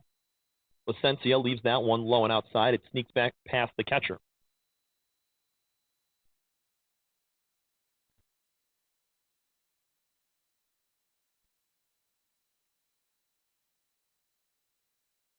That's off the plate outside, 2-0. The Bears are going to need at least a run in the next couple of innings. They got 5 outs to play with. So the run rule here in NJCAA baseball in the 7-inning contests is if you are trailing by 10 runs or leading 10 runs after 5 innings of play, the game is over.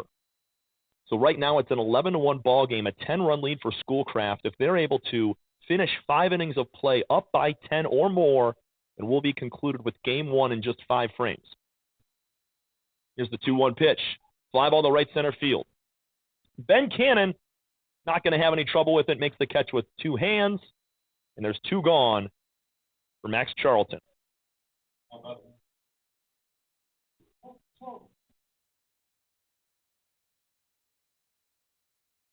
Five total hits on the day for Mott with 1 run scored. Charlton has one of those 5. Singled back in the second inning.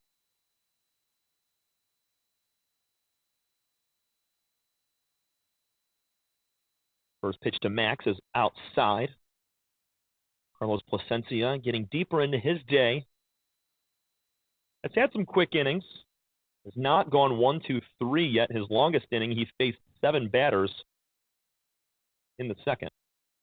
There's a swing and a miss from Charlton there. Might have been a little bit of a foul ball as it catches a piece of Westfall. We said this vantage point right over the first base dugout here. There's some foul balls, some swings, maybe some pitches on the inner outside corner that can't be completely accurate on. But it's a different vantage point. I like where we're at here. I get a good view of the entire field. If I'm at a ball game, a professional ball game, sitting in the seats, this is kind of my prime spot right down that first base, right field line. 1-1 fastball off the plate outside, 2-1. So Avery Cortizon, he's going to be back on the mound likely for Mott in that top of the 5th. We'll run down his numbers and what he's done so far this year when we come back.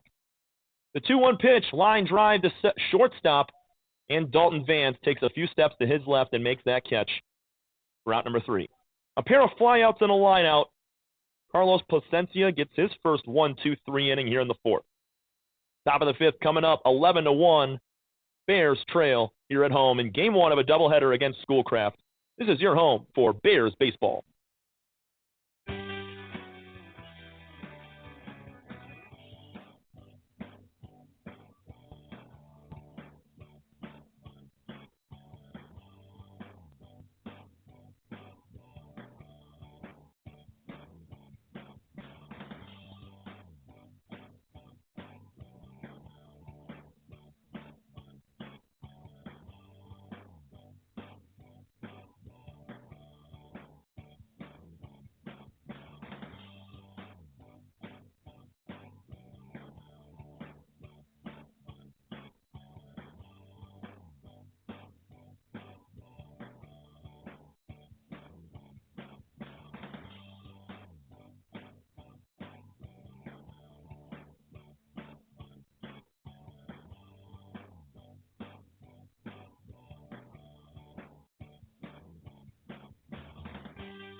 start this top of the fifth inning. The first pitch to Drew Thorning is a ground out to second base. Nice play from Tobias Ransley.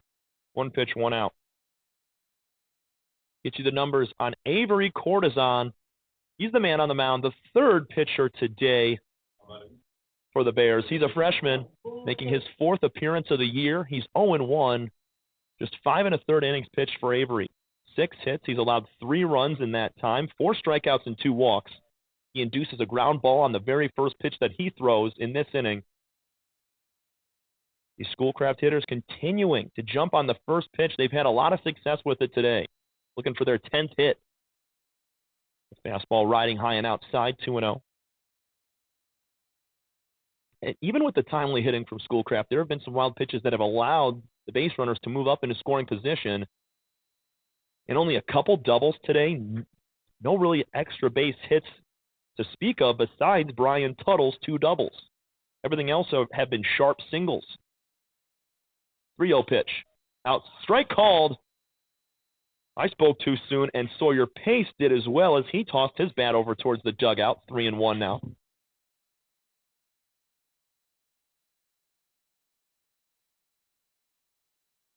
Cortizon on the mound. He's going to work from the windup, straddling that rubber. And there's strike 2. What a comeback here in this at-bat. Was down 3-0. Pace threw the bat. He's brought right back into the box. Full count now with 1 gone. 11-1 is your score. Bears trail by 10. They need to score 1 in the bottom of the 5th to keep the game alive. There's a ground ball. Back to the mound. Cortizon fields clean. Underhand flip to first. 2 gone quickly. Well done from Avery Cortizon on the mound. Battling back after being down 3-0.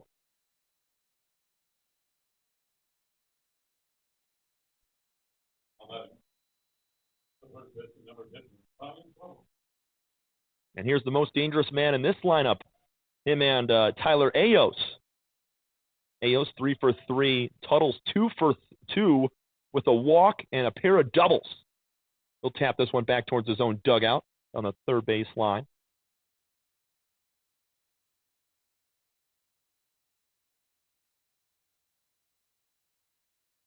RBI double in the first, walked in the second, doubled again into the left center gap, came around to score in the 4th. Good block from Wills. That ball was in the dirt.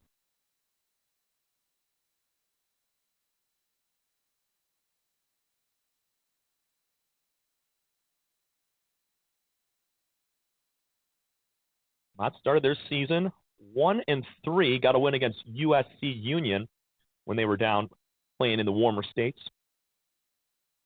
There's a ball high. Then really got back on track, winning 3 of 4 against Cuyahoga at the early March.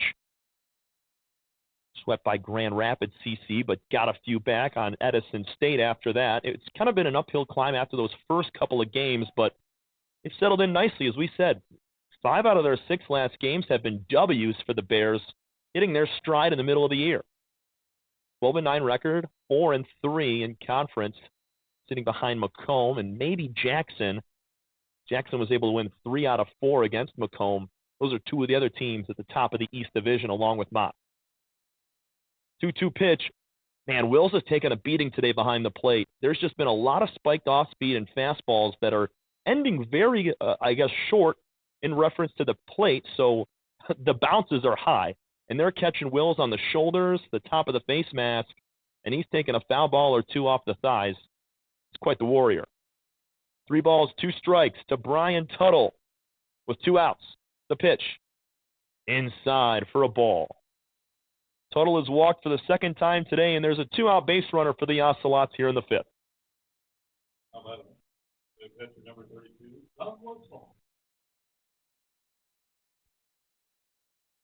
and Don Westfall has RBIs in all 3 of his plate appearances, a pair of sac flies and a base hit.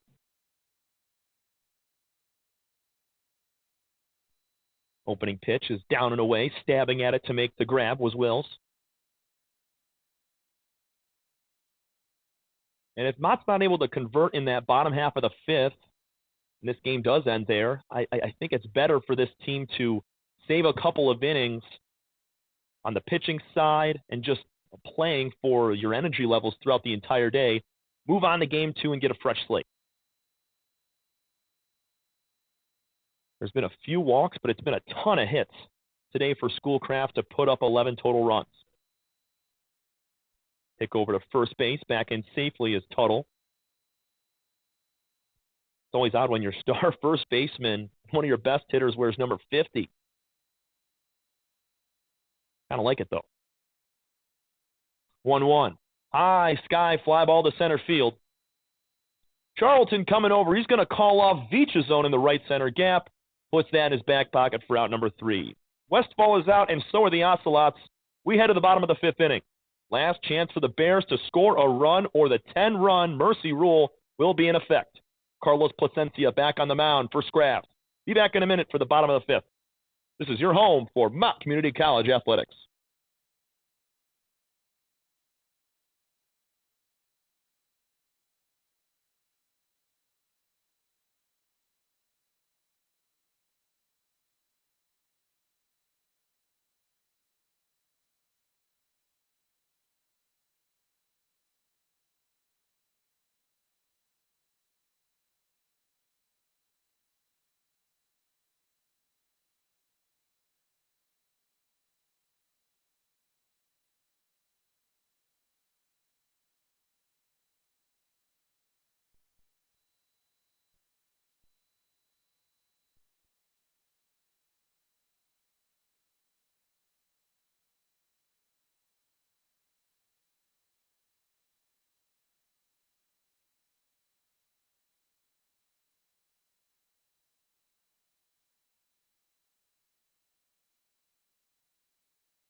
We've come to the bottom of the 5th inning. Carlos Placencia has pitched a gem so far, just 1 run allowed. He's got 5 strikeouts. Trying to end the game here in the 5th, starting at the top in Gavin Bayless. He has the only RBI today. Floated one out to shallow left field with 2 outs for a single to drive in Luke Ellis back in the 2nd inning. Placencia is going to start him off 1-0.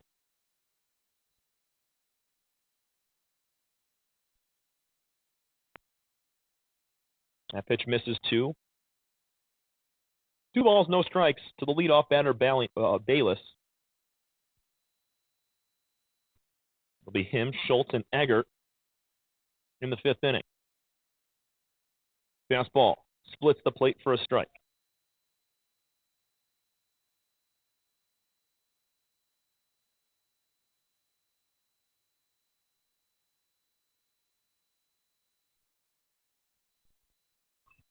Line drive from Bayless. That ball's fouled on the right field line. Just a little bit late on that fastball high.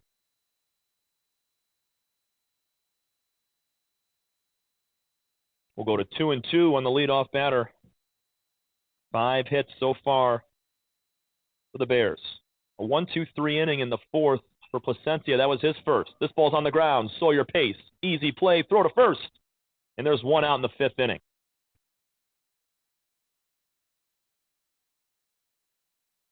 Bayless goes the opposite way, grounds out. It's going to bring up Quinn Schultz. He's over 2 with a pair of strikeouts. It's going to be a quick turnaround for Game 2. We're going to stay on this very same stream, so make sure you keep it here for the second game at about 20 to 25 minutes after the conclusion of Game 1. Swing and a miss. Schultz out of his shoes there on the first offering, down and inside with a breaking ball from Placencia. Seen a few of those from Quinn today, just off-speed pitches that are cutting inside that he's kind of golf swinging at down low. Down 10. It's a take till you get a strike type of situation here. There's one on the outside corner. It's now 0-2 to Quinn.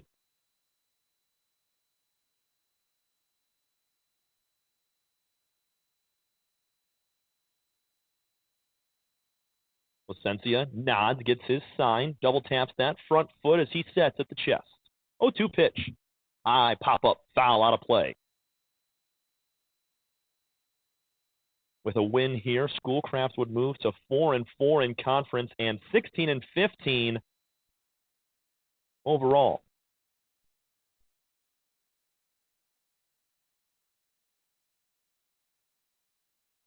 That ball's in the dirt, skips off the plate.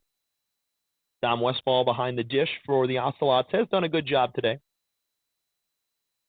Hasn't had much in the dirt to work with. There's been a few balls that have snuck by him. Not without a base runner on, though. He's been good while runners have been on.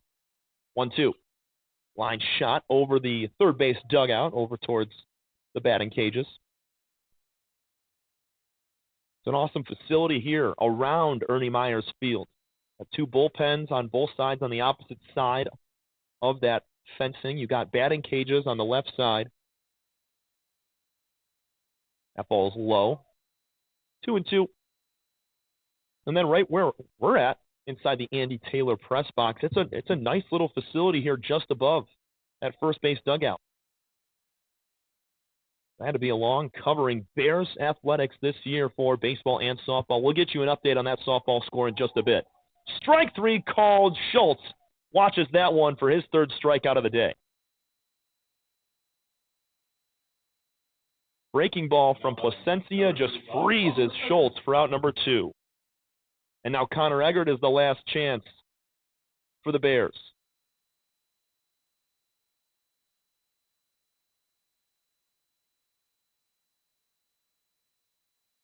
Eggert went down, looked at head coach Roger Christensen for a sign, and he just gave him the swing away. And here's a line drive out to left field. This ball is just underneath the wall. One hops the fence, and Eggert is going to come into second base with a double. Second double of the game for Connor. That ball was torched out to left field. Thought it had a chance to get out. Just fell a bit short.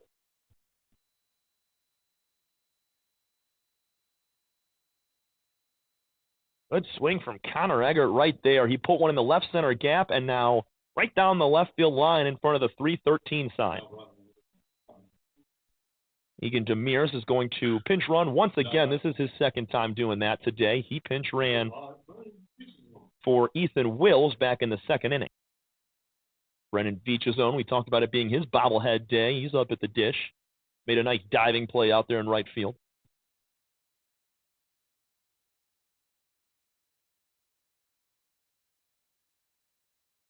Veach's 1 for 2 on the day. Infield hit in the first, struck out looking in the third inning. 6 strikeouts for Carlos Placencia on the mound. He's trying to go a complete 5 innings here. Westfall blocks it up.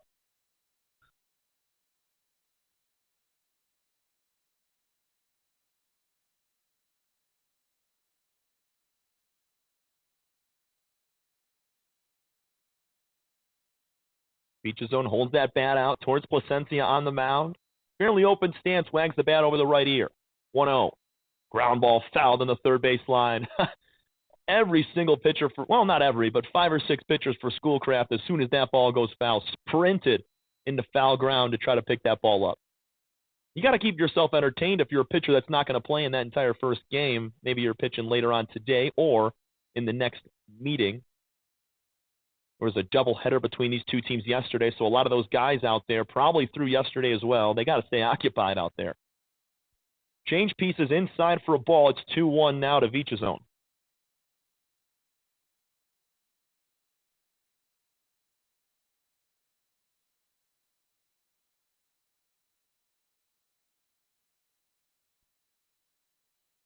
Eggert's down at second. He just hit his second double. Here's a pop-up right side. Tuttle scaling back in foul ground. and he makes the catch at first base for out number 3. That's the end of Game 1 in a 10-run Mercy Rule W for Schoolcraft. Game 2 in about 25 minutes, but not much needs to be said here about Game 1. Just one run being scored for Mott on an RBI single from Gavin Bayless, and it was an offensive onslaught from the Ocelots. 11 total runs on 10 hits. Dom Westfall with 3 RBIs. Tyler Ayos, he was 3 for 3 with 2 RBIs. And Schoolcraft moves to 16-15 on the year, 4-4 in conference. Mott drops to 12-10 on the season, 4-4 in conference. So both teams, they're 4-4 in MCCAA East play. This is a huge game here in number 2. One team's going to be 5-4, the other one 4-5. We'll see who Mott comes with on the mound and if they bring the bats here in Game 2 against a Schoolcraft team that went off in that first game for 11 total runs. Your final score, 11-1 in 5 innings. Ocelots take it over the Bears by 10 in a 5-inning Mercy Rule alongside Sean Brown, PA and assistant coach for the Bears. I'm Tom Cavanaugh saying so long for about 25 minutes. We'll be back for Game 2 in just a bit. Until then, we'll see you later. Take care.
Welcome back, ladies and gentlemen. Game 2 here from our doubleheader between Schoolcraft and your Mott Community College Bears.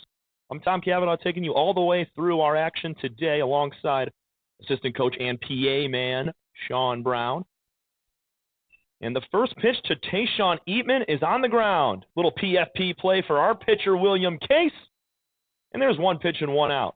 The right-hander, William Case, making his 6th start. This is his 6th appearance. He's 3-0 on the mound. 19 innings pitched. A 7.11 ERA. Last time he was out, it was against St. Clair County. That was on March 29th. He went 4 innings. Gave up 6 hits, 3 runs, struck out 5 and walked 4. The wind has picked up exceptionally in the last 20 minutes since the conclusion of Game 1. It was an 11-1 rout for Schoolcraft. They scored 6 in the first inning, and they were able to kind of cruise on to a Mercy Rule 10 after 5 inning Mercy Rule victory. That pitch is inside. You can see Case, a taller frame than what we had seen earlier from the other right-handers for Mott. Bears went with Sim, Helion, and then Cortizon earlier today. It was 11 runs on 10 hits for the Ocelots. They're looking to repeat here in the opening inning. That ball was spiked down 2-1 to Drew Thorning. Schoolcraft keeping the exact same lineup minus the catcher, Barrett Barker, instead of the catcher, Dom Westfall. Also, Miguel Hinojosa is not in the game here in Game 2. This ball's on the ground to third base. Fouled hard by Ellis, going to control and throw to first, but Thorning is just a little bit too fast. So Game 1, we didn't see many booted balls, no errors really from the Mott defense, and there were 11 runs scored. But right here, Ellis kind of lets that one eat him up.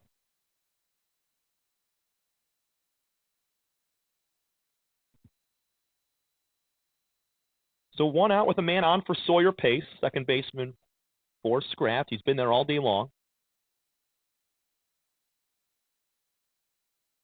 I want to give a big shout out. If you guys were tuned in between games, you saw our PA man, assistant coach Sean Brown, rolling that entire field with the golf cart and then going and painting the boxes, throwing some water down there to keep that dirt nice and firm. So big shout out to all the field maintenance that Sean does for here at Ernie Myers Field. I mean, it's incredible.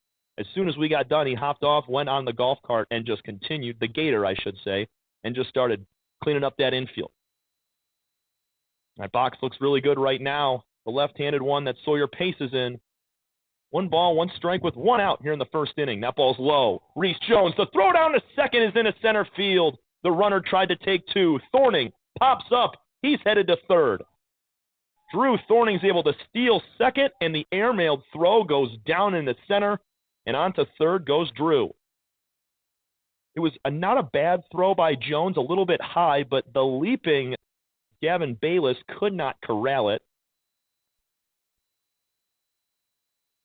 So just like that, Schoolcraft has a man at third base, and we're going to get a conversation between our home plate umpire and Mott head coach Roger Christensen.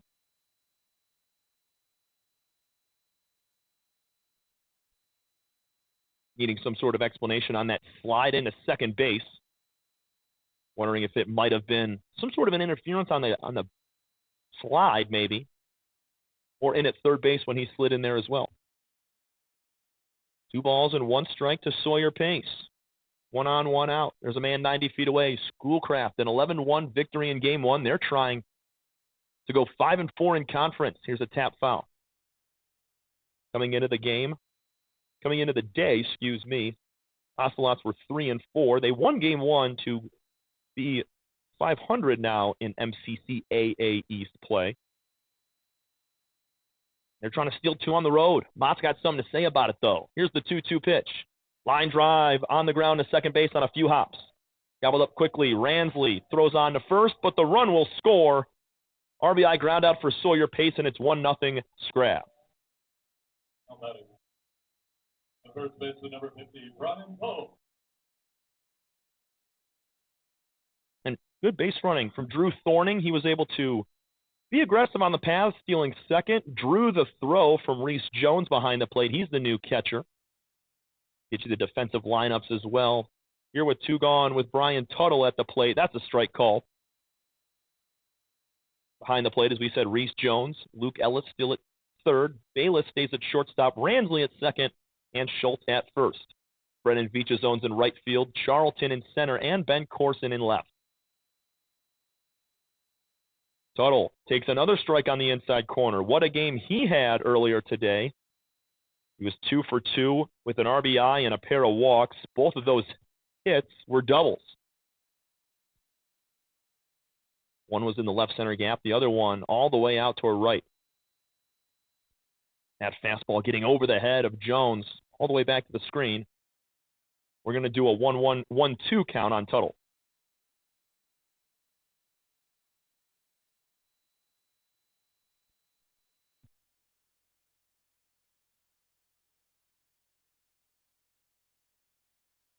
Case from the stretch, that wind billowing on the back of his jersey. There's a strike on the upper inner corner. Ring him up. First strikeout for William Case ends the top of the first, but the Ocelots grab a run on the ground out from Sawyer Pace. We go bottom of the first inning. First time due up here for the Bears. You're watching Mott Community College Baseball here from the Mott Athletic Network.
Bears will lead things off in the bottom of the first with Gavin Bayless.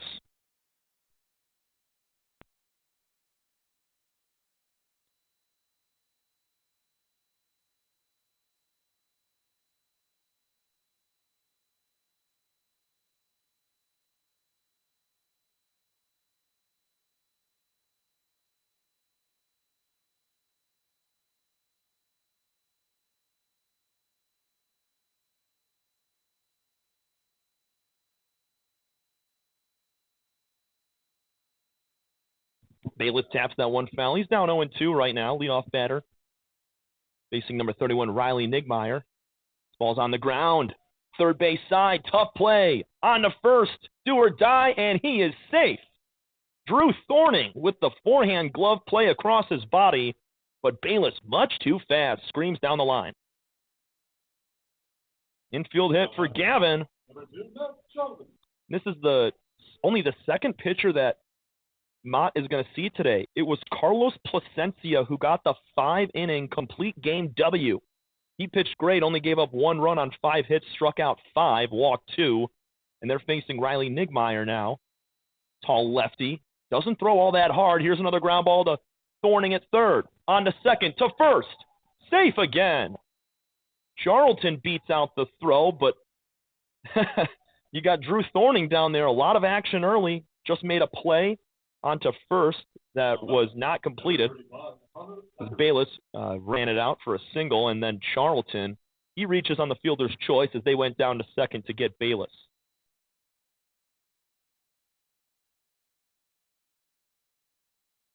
So one out now for Connor Eggert. He had a really good game earlier today. He had a pair of doubles, struck out as well. This ball's in the dirt. It's going to bounce away from the catcher, Barrett Barker, who has trouble with it, and down to second goes Charlton.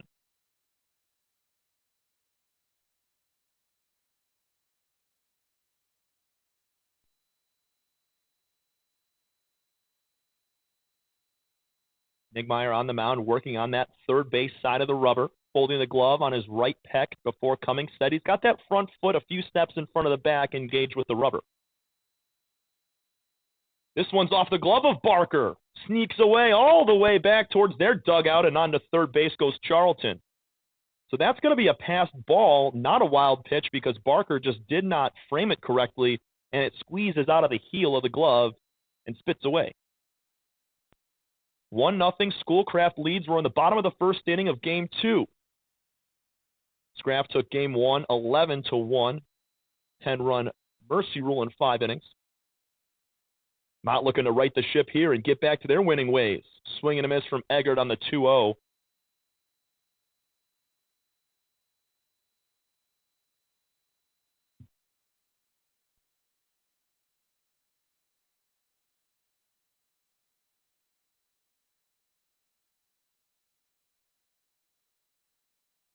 That ball's low on the 2-1. Hitters count now for Connor. The DH in Game 1, as we said, a pair of doubles. Never came around to score. It was just a run in the second inning from Gavin Bayless. Drove one in. And here's a bouncing ball on the 3-1 pitch. Eggert's going to take his base. So runners on the corners now. Something brewing with one out for the Bears, trying to tie this game up or maybe take the lead. And the lefty, Quinn Schultz, steps in. Eggert at first base, not a ton of speed, but might be able to try to steal second and draw a throw to allow Charlton to score. Schultz, he moves up back in that box. Lefty on lefty matchup, first of the night. Schultz was 0 for 3 with 3 strikeouts in the first game. He'll take a strike down the middle. And right now, Nigmeyer on the mound, not throwing anywhere over 80 miles an hour. So that could be also challenging for these Bears hitters because they saw Placencia throwing mid to high 80s earlier today, and now they're seeing a much slower fastball on the mound, which at times that can pose issues for an offense. That ball's down and away. Nice block from Barker. He's able to slide over and scoop it. Love to see those young catchers making adjustments throughout the day, and we're still in the first inning. Especially when that ball comes out of the hand of the lefty, Nigmeyer, it's going to be pulled across into that right-handed box, so a left kind of ranging move for Barker behind the plate. That misses just barely for a ball. 2-1 to Quinn Schultz, the first baseman for the Bears all day long.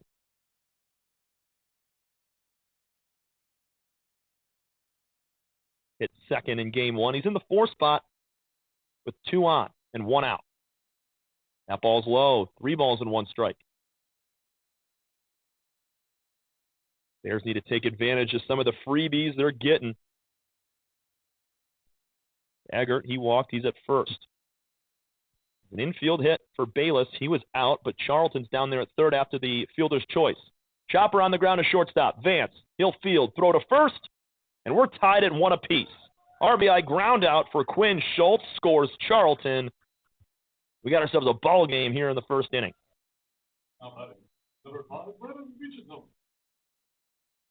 Didn't try to do too much with it.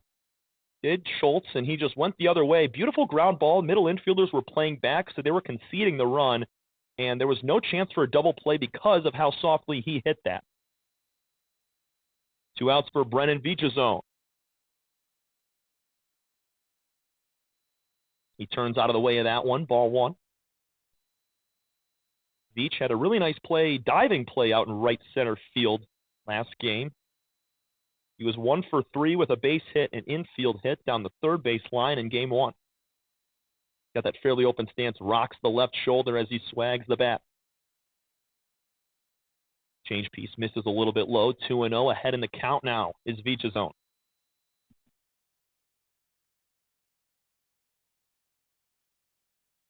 Just want to let everybody know that we're out of Brennan Vichazone bobbleheads. Those are already given away to the first 50 that were here at Ernie Myers Field.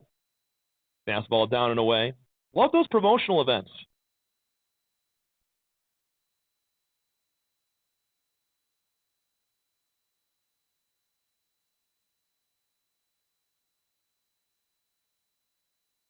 Three balls, no strikes.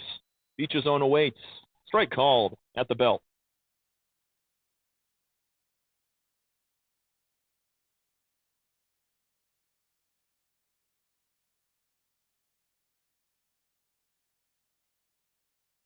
Bears just tied this thing up. They have a runner down at second base trying to take a lead, and that's ball 4. Beach's zone reaches for the second time in this doubleheader. First via the base on balls.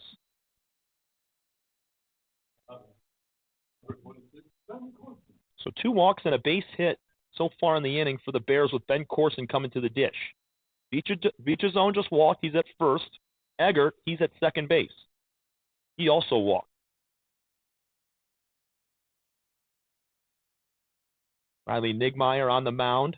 Delivers a first pitch strike at the knees to Corson, maybe a little bit lower than that.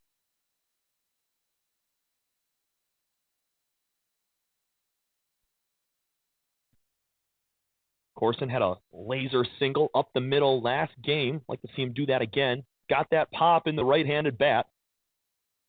That slider misses low and inside. 1 ball and 1 strike to Ben. Occupying left field for both games today.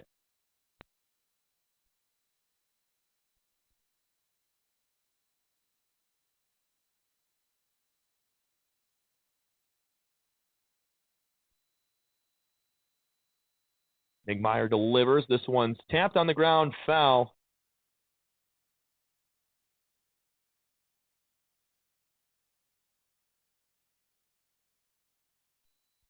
One ball, 2 strikes to the 6th hitter in this Mott Bears lineup. 1-1 is your score. Scraft was able to grab one on the ground out from Sawyer Pace, and then on the other end, Quinn Schultz for the Bears. He grounded out to drive in a run as well. Some small ball on both sides. Helping out with some errors and walks on both sides as well. Corson, line drive right back over towards our press box. That one gets out of play.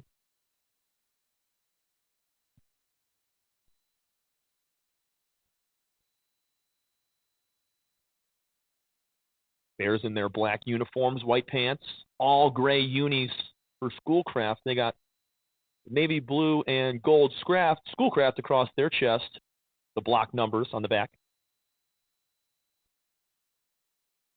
Corson again fights this one away, back towards the highway. Going to stay at 1-2 with 2 outs. There's definitely some conversation that was had between head coach Roger Christensen and his team in between games. Definitely not satisfied with the performance in game 1, and being able to kind of talk to your team for a few minutes in between contests, that can really help out going into game 2. As we said before, when you see the first game lopsided, more times than not in game 2, you see a little bit of a fire from that team that dropped the game and lost. Corson leaves a fastball outside. We're at 2-2 now.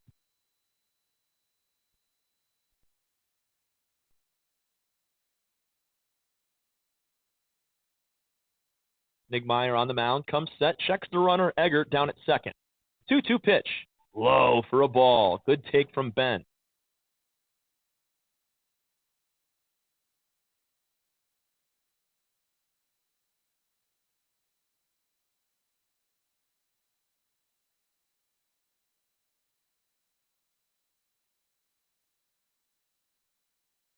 Three, 2 outs. 2 on for Ben Corson in a tie ball game. We're in the bottom of the first. Runners go. Corson grounds it back to the mound.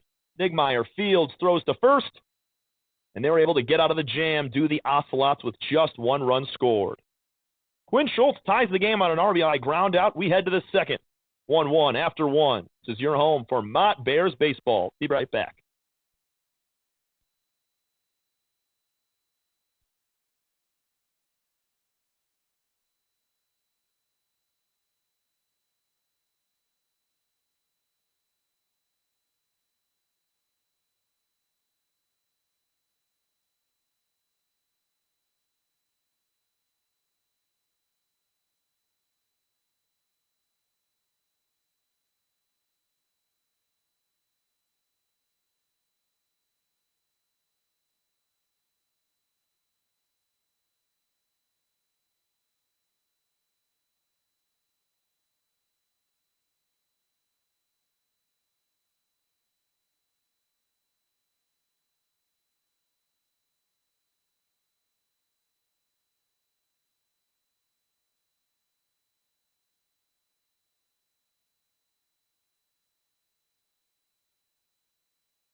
William Case back on the mound for the Bears in a 1-1 tie. We're in the second inning of play. Dom Westfall will start things and leave a breaking ball low and outside. Westfall, 3 RBIs in game 1 today. Just 1 base hit, though, had a pair of sac flies. Situational hitting is great for number 32 at the plate. He was the catcher in game 1. And he's going to just do some hitting here in game 2. So heads up from head coach Rob Fay of Schoolcraft, giving his main catcher a rest on the knees and letting him swing it. 2 balls and no strikes as he pops one up down the right field line, foul.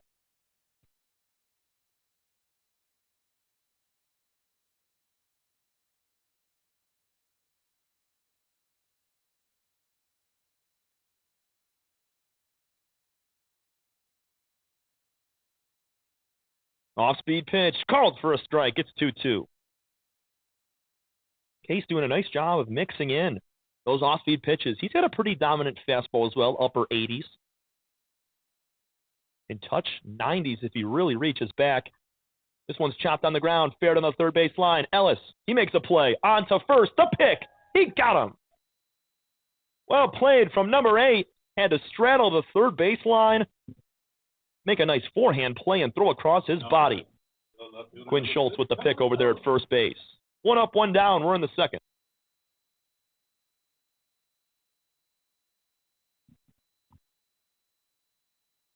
Tyler Allos now. He was incredible in game 1 as well. 3 for 3 with 3 singles and a pair of RBIs as well to go with that. He'll face Case for the first time. Fastball inside corner for a strike. Love when Case is challenging these hitters early in the lineup. That wind not going anywhere right now, blowing out towards right center field, or maybe the right field corner. That fastball misses low. The lefty's dream right now, but that wind also kind of pulling it foul. So you put anything borderline down that right field line, it might hook on the opposite side of that pole. 1 ball, 1 strike from William Case. One sent off of the ankle of Allos, and he's going to hop around for a moment.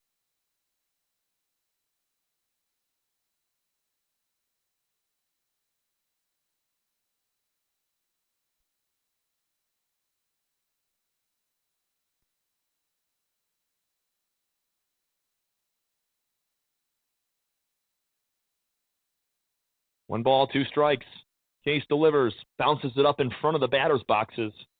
He's got a smile on his face, though. On 1 and 2, you can kind of be flexible with what you want to throw there. It's not the end of the world if you miss your spot, as he did there. Got a few more chances on 2-2 to Tyler Allos. He hasn't been out once today.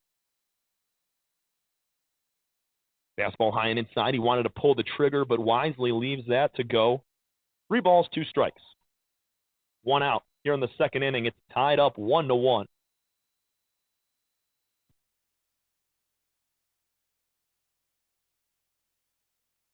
The 3-2 inside for ball 4. And Allos keeps his on-base streak alive. 4 in a row now for him.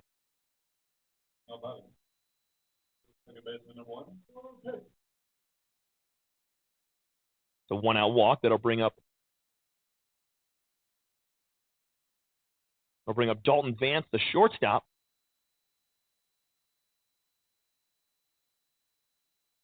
First pitch to him on the ground. Backhand play for Bayless. It's underneath his glove. Holding at second base will be Allos, and it's an error on Bayless as that ball just snuck underneath his glove. How about number 5? So now with 2 on and 1 out after the error, Ben Cannon digs into that left-handed box.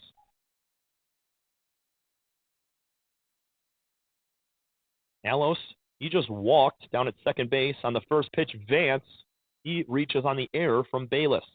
Fastball high and outside. 1-0.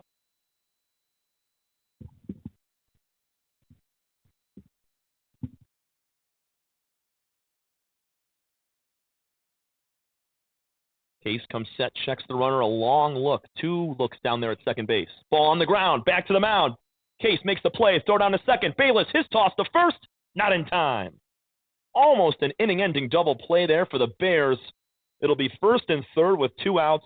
Heady play on the mound from William Case, knowing to go down to second base. Cannon reaches on the fielder's choice.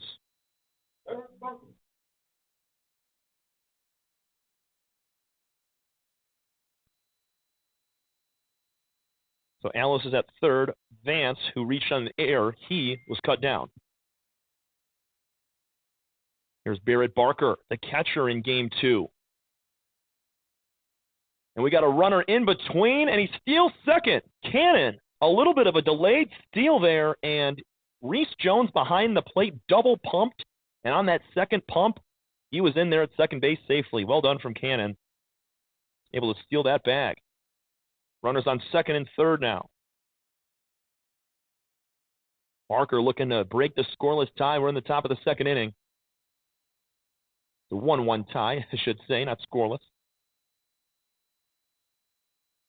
Case needs a new ball as well.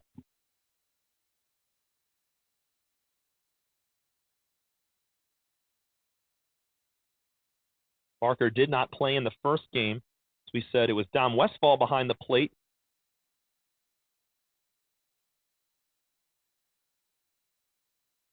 Two-0, swing and a miss. Make that 2-2. We're at a weird angle here. You can see every number besides that strike on the Bruin Club of Genesee County scoreboard. We'll see here. 2 on, 2 out. Case delivers. Check swing. That's 2. Definitely went around there. Call that a sword for Case. If you don't know what that is, just go watch a Trevor Bauer pitching video. 2s are wild here in the second inning. And we got a first, I guess, mound step off from Case. They're keeping track of those in the field. Last batter in this lineup trying to make a big swing. Fouled it away, back towards the highway.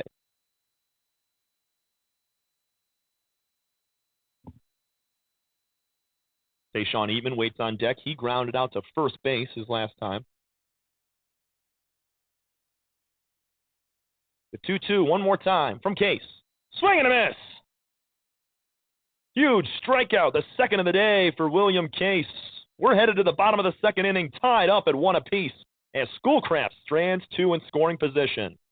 You're watching Mott Community College Baseball here from the Mott Athletic Network.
Bottom of the second inning.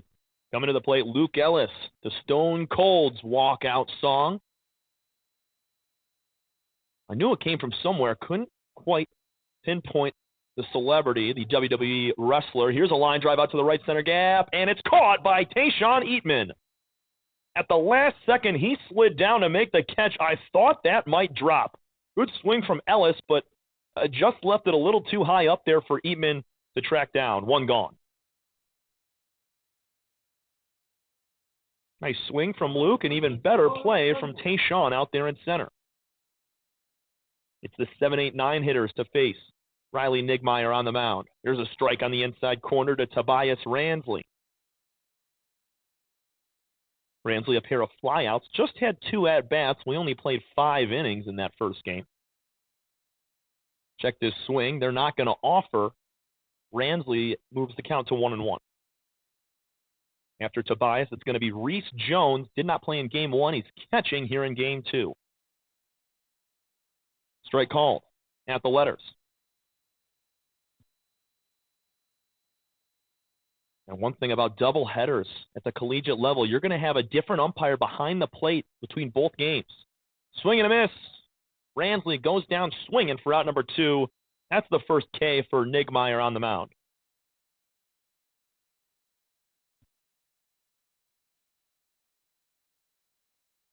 Here's Reese Jones getting his first plate appearance of the day.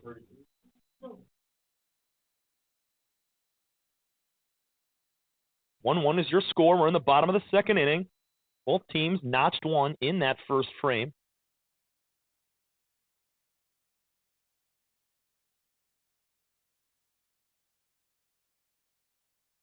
They're going to start out Jones 1-0. This one tips off the glove of Barker behind the dish. 2 balls, no strikes. The movement in the bullpen for Schoolcraft. We didn't see a reliever in Game 1. It was Carlos Plasencia that went all 5 innings, I should say. And Nigmeyer now is in his second inning of work. Delivers a strike on the inside corner, 2-1 to Jones. Last batter in this Bears lineup, going to bring it back to Gavin Bayless, who singled in the first.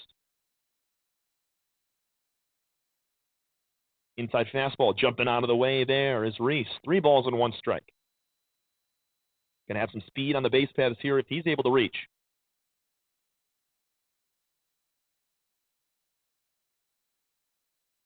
That's ball 4, same spot. No, it's not. That's a strike somehow.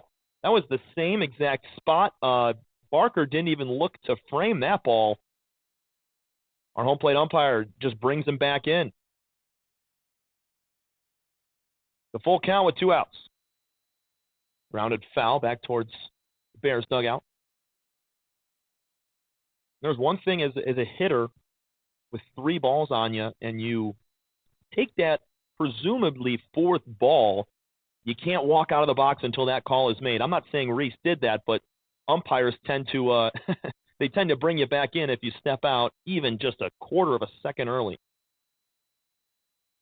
Another tap foul from Jones. He's fighting tough in this at-bat. This is pitch number 8 coming.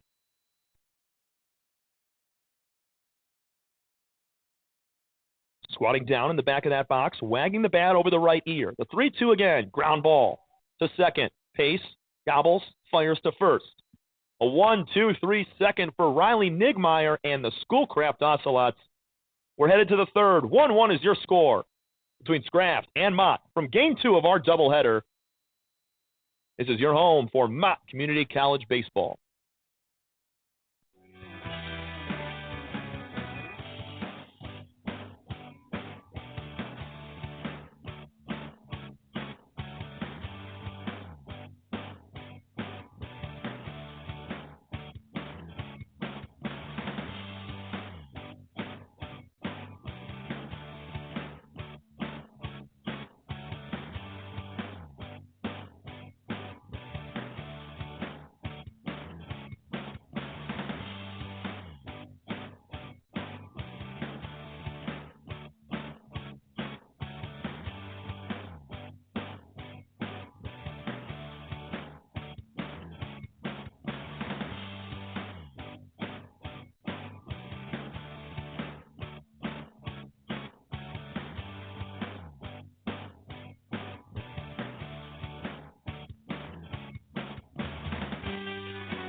William Case back on the mound for his third inning for the Bears in a tie ball game 1-1. We'll give you a score update. Didn't have any live stats for you over at the Mott softball field here at Kersley Park, but we do have a final score from game 1 against St. Clair. 2-0 win for the Mott Bears, and they continue to get W's and control that MCCAA East Conference. They are now 18-7 overall. Going to face Tayshawn Eatman back to the top of the lineup here the second time through in game 2 for the Ocelots. Strike called on the upper outer corner to Tayshawn. He made a nice diving play in right center field last inning. Spiked fastball from Case. He leaves it pretty close to the glove of Jones. We saw in game 1. Taking a beating over there behind the plate with Ethan Wills. Just spiked fastballs, curveballs that are dropping very early in front of the plate, and he was having to kind of jump all over and block the ball. Few got by him, but he did his best back there, keeping everything in front. Eatman fouls it away. It's now 1 ball, 2 strikes. It'll be Eatman, Thorning, and Pace. The regular 1-2-3 for Scraft. Wind still heading out towards the right field foul pole. Another foul ball from Eatman.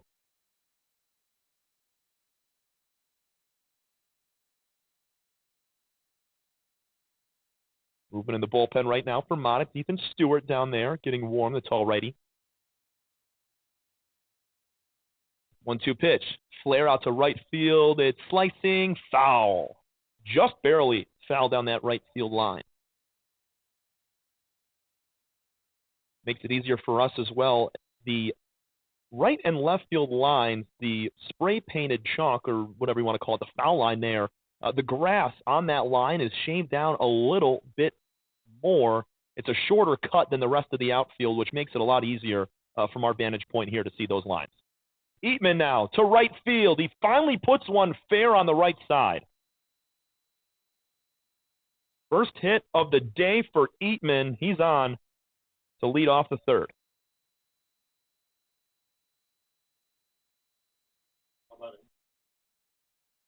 It'll bring up Drew Thorning. Reached on an error and scored back in the first.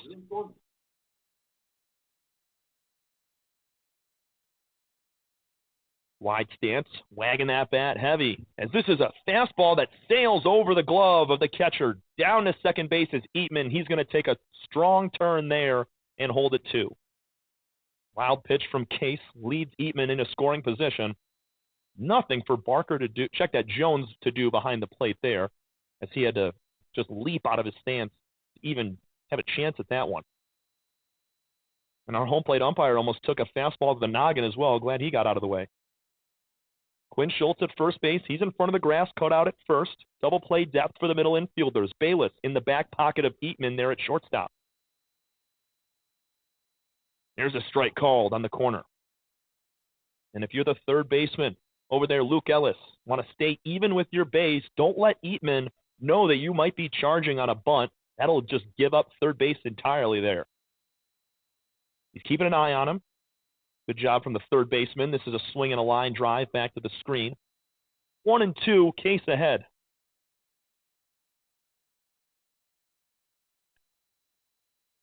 Thorning was 1 for 3 with a walk and 2 runs scored in the first game. Today, he's already scored once, reached on an error.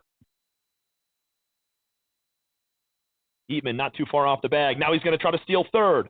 This one's line fouled on the right field line. Likely a hit and run scenario there with 2 strikes on Thorning.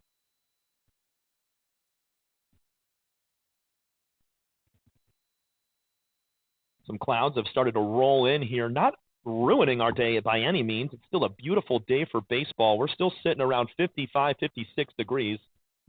But instead of sun, we're looking at a little bit of an overcast.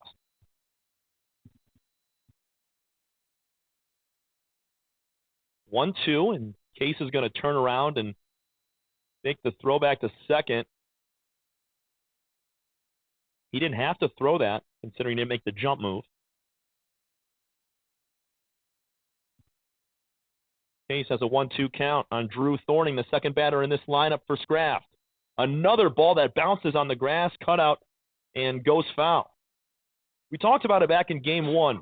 There's a good couple of inches of elevation on that grass cutout between fair and foul ground on that left and right side there. We saw a bunt in game one that rolled on the grass, and once it dove down off the grass, that elevation took the ball into foul ground. That's exactly what happened there with that tapper from Thorning.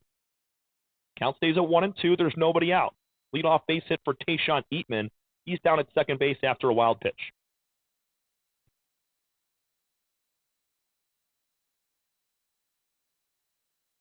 Case a long look down there at Eatman. Now he fires home. High at the shoulders. Thorning working a good at-bat. It's now 2-2 1-1 score. We're in the second inning. Check that we're in the third inning. Top three right now.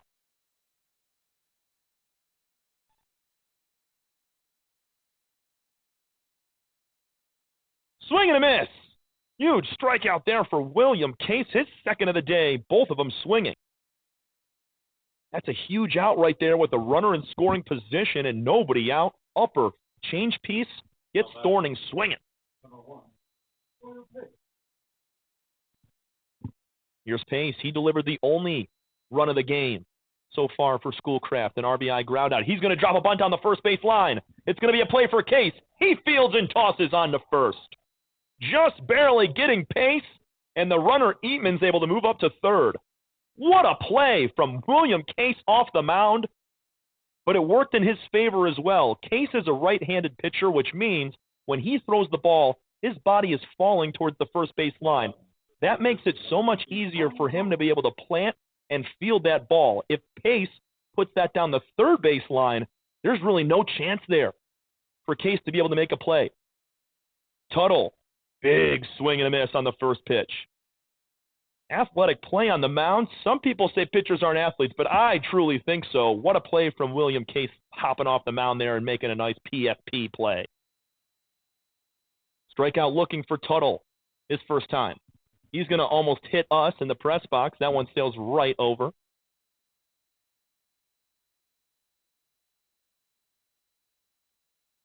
Two strikes now on Tuttle. He had two doubles in the first game. He was recorded out for the first time in his first at-bat here in Game 2. Scraft has a man 90 feet away. Tuttle lines one back again, hanging tough with two strikes. Leadoff base hit to Tayshawn Eatman. He reached second on a wild pitch. Got down to third after the Sawyer Pace bunt. The 0-2. Hanger, that's fouled away. Nice fight from Tuttle at the dish.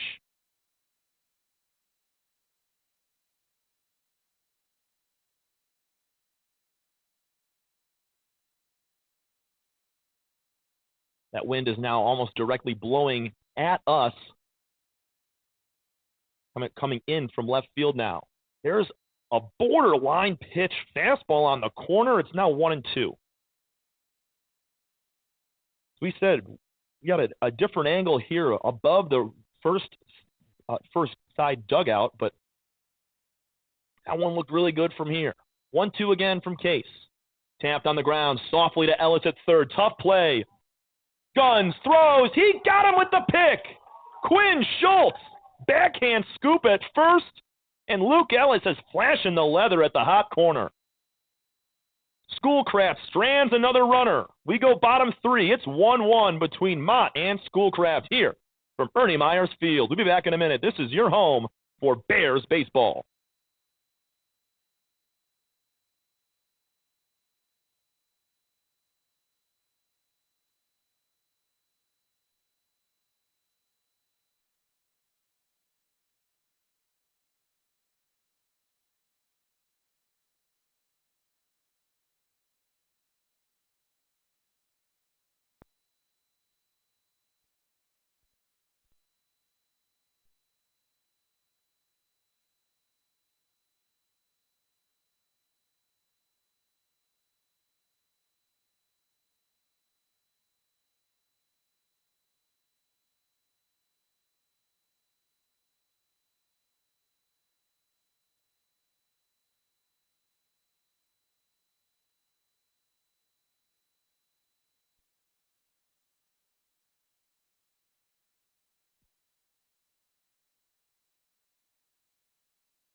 Bottom of the third inning.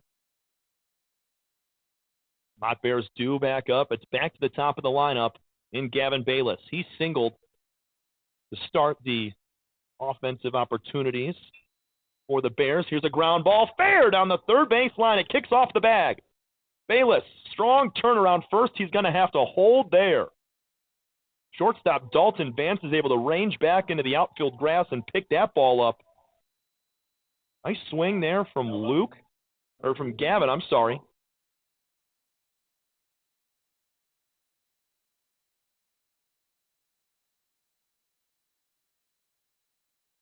Second hit of the day for Gavin. He leads things off with a single. It's now Max Charlton. Fielder's choice last time. He came around to score on the ground out from Quinn Schultz in the first.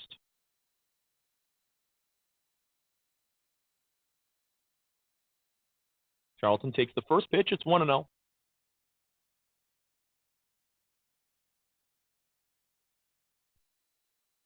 There's a strike called at the letters.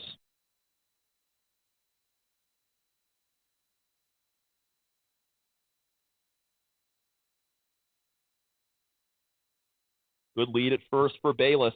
He could take off at any time. They're going to try to pick over at him, and the ball is haywire. The throw back all the way into foul territory. Bayless onto second now. The lefty Riley Nigmeyer tried to pick over to first. His throw was wide, and Tuttle's not able to make the catch. Bayless is in scoring position now. Bears looking for a lead.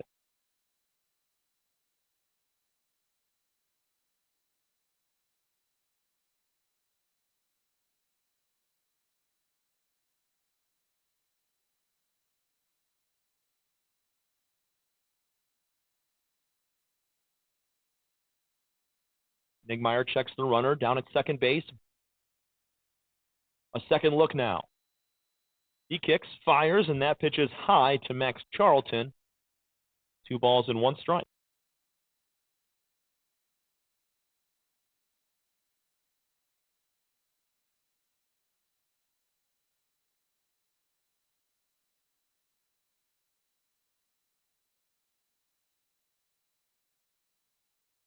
Charlton holds that bat in close towards the right ear.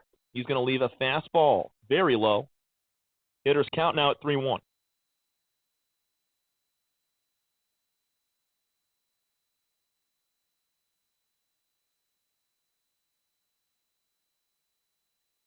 Calvin Gonzalez for Schoolcraft getting warm right now in the bullpen. Nigmeyer delivers a 3-1. Line drive, base hit into left field. Holding up at third is going to be Bayless. Making the grab out there on a few hops was Tyler Allos. He was charging in very hard. Well done from the Ocelot left fielder. If he's not charging in hard there to field that ball, Bayless with his speed is going to score. So now first and third, laser beam from Max Charlton puts runners on the corners. Nobody out, back-to-back base hits here in the bottom of the third. Connor Eggert walked his first time.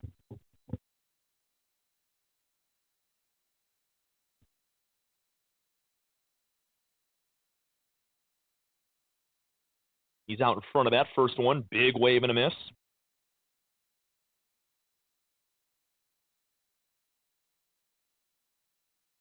Three total hits for the Bears. Bayless has 2 of them. They were able to score a run after Charlton reached on a fielder's choice after the Bayless single. Eggert taps it foul into the Schoolcraft dugout. He's down on the count now, 0-2.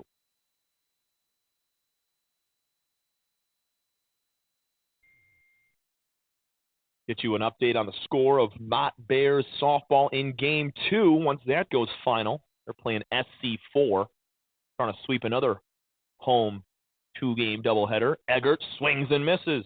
He strikes out for the first out of the inning.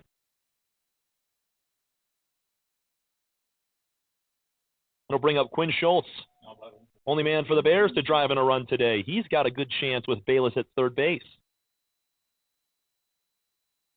The Schoolcraft middle infield, though, they have been pretty quick with the hands on ground balls, have not been able to complete double play yet, but it's been close. Schultz in that left-handed box should give him a few extra steps to get down there in time. Strike called on the first pitch. Down to second safely is going to go Charlton. He's in there without a throw. Straight steal from Max, has two in scoring position. It was a similar spot in the first inning. Bears left runners on second and third in that frame after scoring one. They're looking to break a 1-1 tie.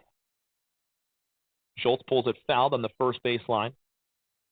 And well done from Charlton to get down to second and eliminate the double play.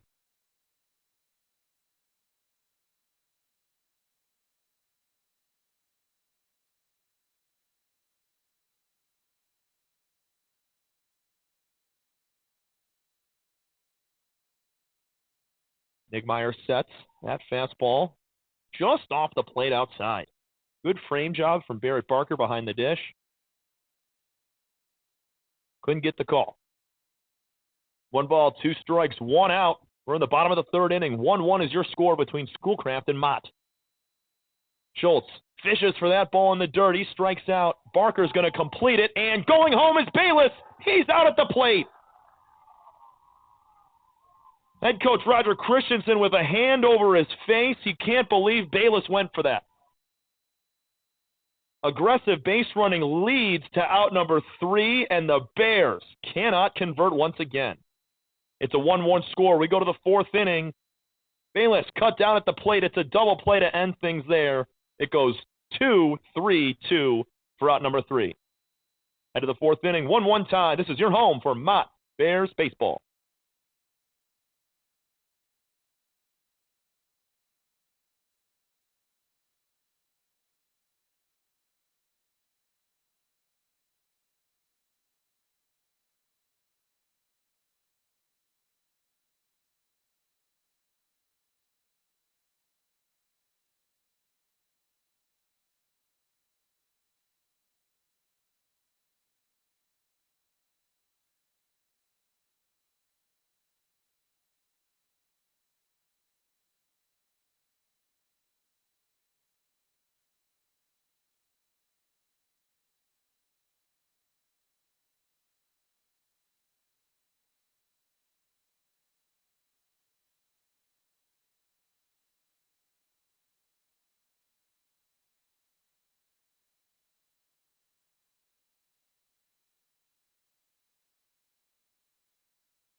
Back to work on the mound for William Case and that Bears defense.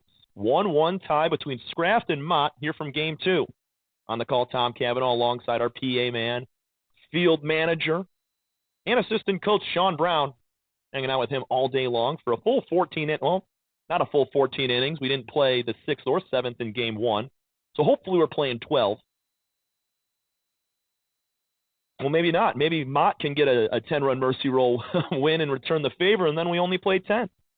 But we are already in the 4th inning of action as Dom Westfall is at the plate. 1 ball, 1 strike to him. He fouls one off and takes a pitch inside. Fairly closed stance, short stance from Westfall, and he's way out in front of that one. Good off-speed from Case.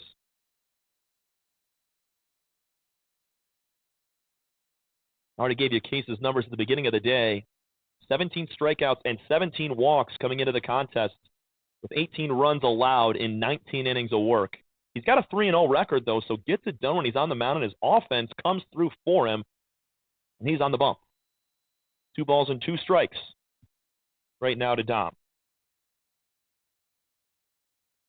That wind's starting to pick up even more.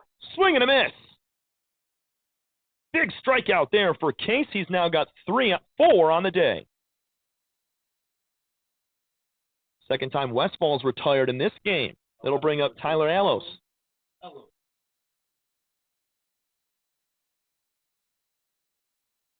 Tyler walked back in the second inning. He was stranded at third base.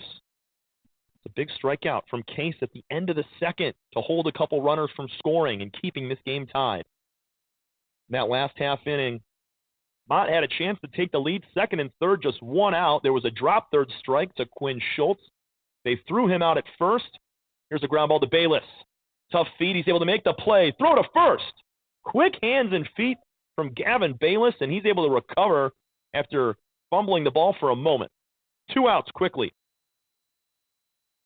So back to that play last inning, it was Schultz who struck out, drop third strike, so the throw down to get Schultz at first, and then the runner, Bayless, who just made a play, he was at third.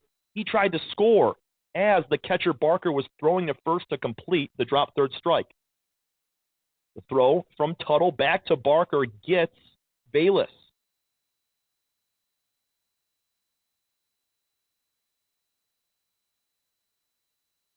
Here's Dalton Vance. Fastball high at the eyes. 2 balls and no strikes with 2 gone.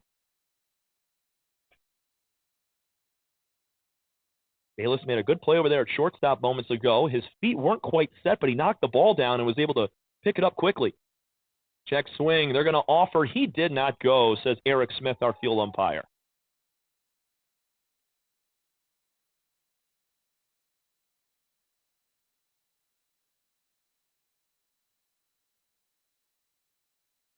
There's a strike on the inside corner. Vance reached on an error last time, grounded it to Bayless.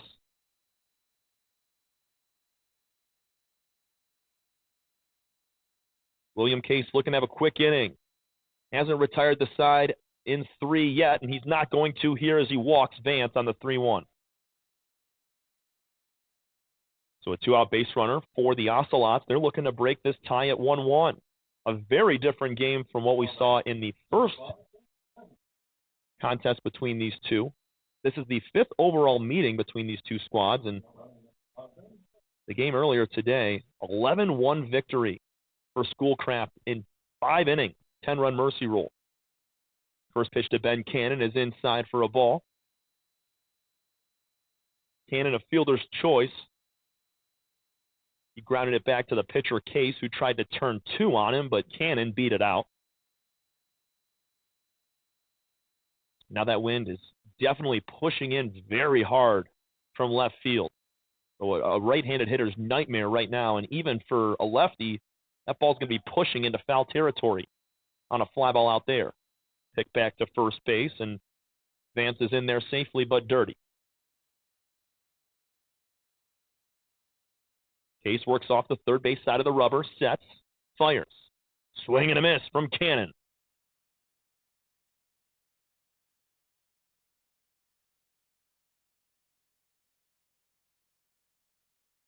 It's just the second walk of the day for Case.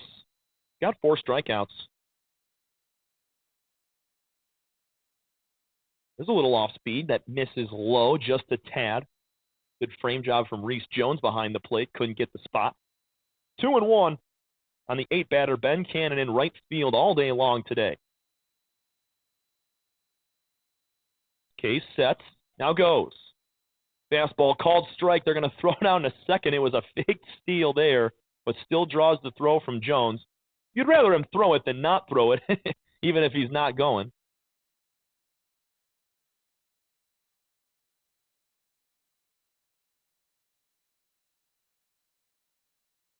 Two balls, 2 strikes. Cannon just took a fastball at the letters. Case delivers.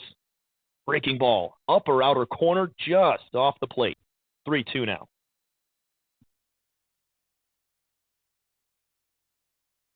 5, 6, 7 batters due up in the bottom half of the 4th inning for Mott. There's a pick over to first again. No big lead for Vance. He's in there with ease.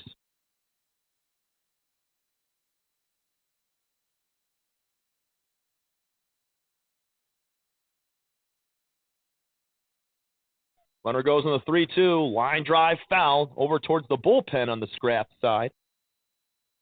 We'll do it again. Full count. 16-15 overall record now for Schoolcraft as they got the win in Game 1. 4-4 in conference. Same with Mott at 4-4 in conference. They are 12-10 overall on the year. Runner goes again. 3-2 on the corner. He got him. 5th strikeout for William Case. He is feeling it as he drops off a little off speed on the corner on a 3-2 pitch. We go to the bottom of the 4th inning. 1-1 is your score. Schoolcraft and Mott here from Ernie Myers Field. We'll be right back. This is your home for Mott Community College Athletics.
Bottom of the 4th inning, and the first pitch is a loud one out to left field. It's foul.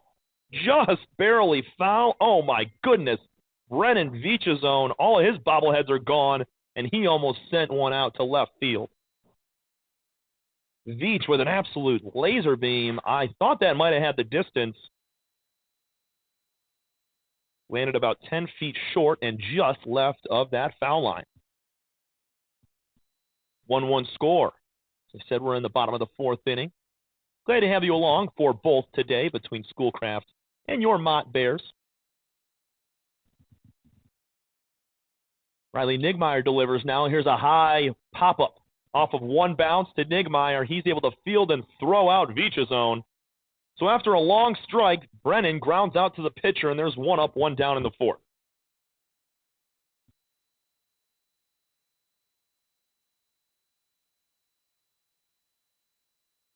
I'll bring up Ben Corson for his second AB in this game. He's 1 for 2 with a base hit in game 1. He's going to ground one up the middle. It's a play for Sawyer Pace. Fields, and a pick at first from Brian Tuttle. Good defense all around for Schoolcraft at the moment. Just like that, 2 away.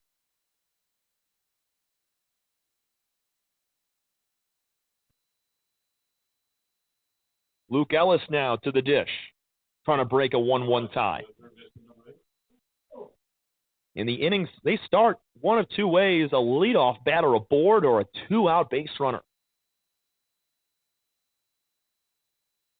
Liking it to be the latter here for the Bears as there's a strike called. First 2 men retired, and Ellis going to try to get something going, and we got time as Barrett Barker did not catch that ball correctly. So he, I guess, hurt his thumb or maybe some part of his hand there as he tried to make the catch on the inside half. Barker has got to be able to move his body in a position where he's not handcuffing that left hand on a catch. You know, when you catch a baseball in a weird spot and it kind of just ricochets off your thumb or your index finger, he's got to be able to frame that without damage. Here's a fly ball out to left center field. This ball's launched. Eaton coming over, making the catch.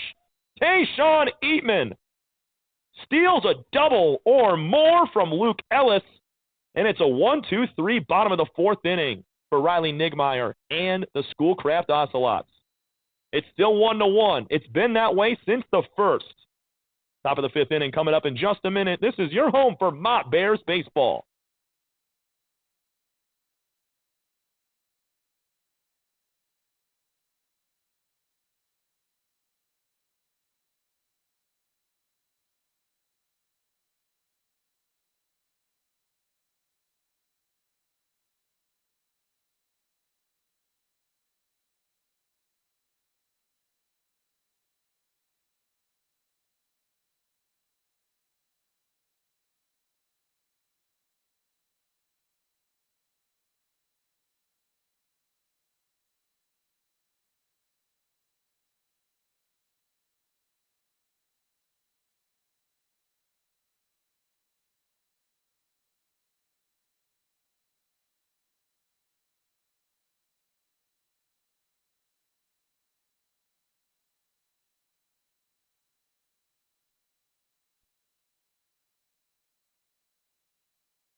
First pitch of the top of the fifth inning is launched out to left field, a few feet in front of the wall. It's going to be a double to start things on the first pitch for Barrett Barker. He destroyed that ball. About 300 feet down the line in left field, Ben Corson had to run a long way to grab that one. And that's the best chance in a few innings here for Schoolcraft to try and take a lead. They scored one run in the first on an RBI ground out from Sawyer Pace, and we're going to get a pinch runner as well. Asander Vega's back out there to pinch run for Schoolcraft.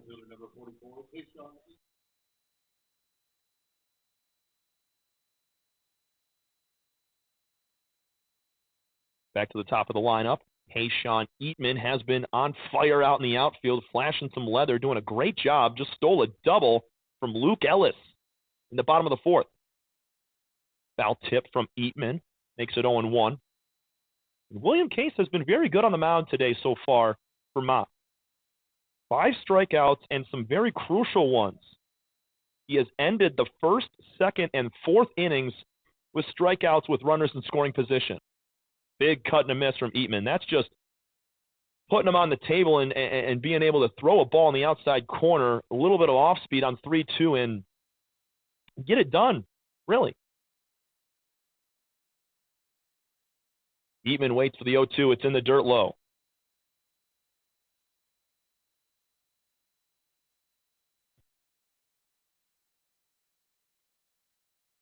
So he said Asander Vega down there at second. He's pinch running for the catcher Barker. And here's another tip foul. Gets a piece of our home plate umpire.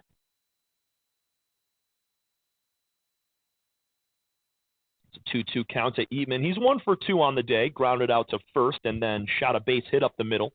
Or to right field, excuse me.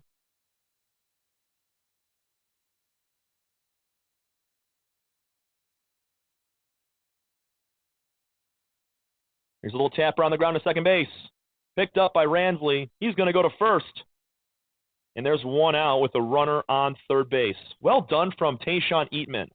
That's another good piece of situational hitting here for Schoolcraft. Nobody out, runner on second base. Your job as a hitter is to put a ground ball the other way and move that runner up to third. That's exactly what Tayshawn just did.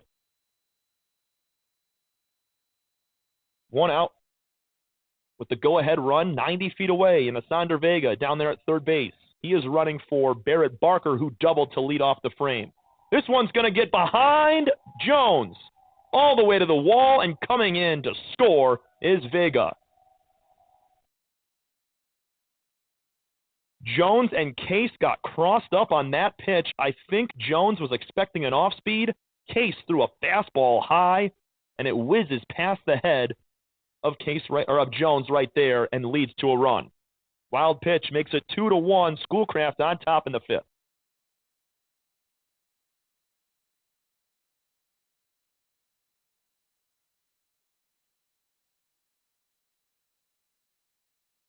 This one's going to bounce away from Jones, all the way out towards the first base spot.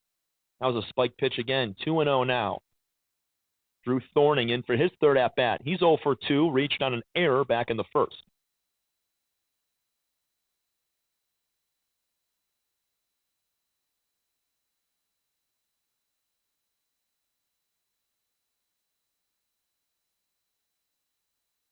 That pitch misses low. It's 3 balls now to Thorning.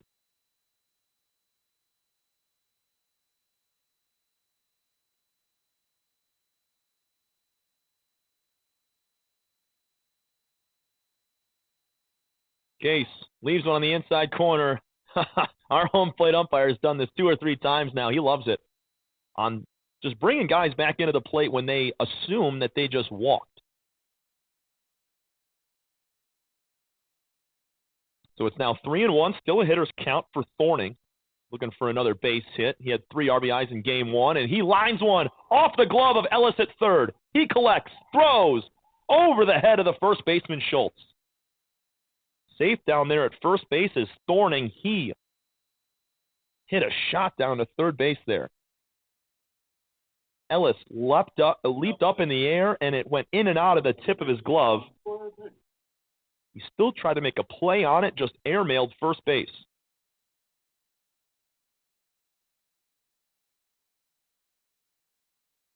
Head coach Rob Fay of the Ocelots is now standing on the opposite edge of that chalk down the third base line, asking for an explanation to see if there was some sort of interference there from first baseman Quinn Schultz as he jumped up to catch the ball. It was a good play from Ellis over there at third base. The throw is just a bit high. 1 out with 1 on, and a run scored in the inning. 2-1 Schoolcraft. We're in the fifth.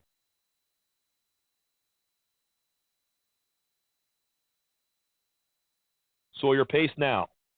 Couple of ground outs for him and an RBI. Pulls the first pitch fouled on the first base line. Some more movement in the bullpen. It was just a bullpen day for Ethan Stewart, the righty.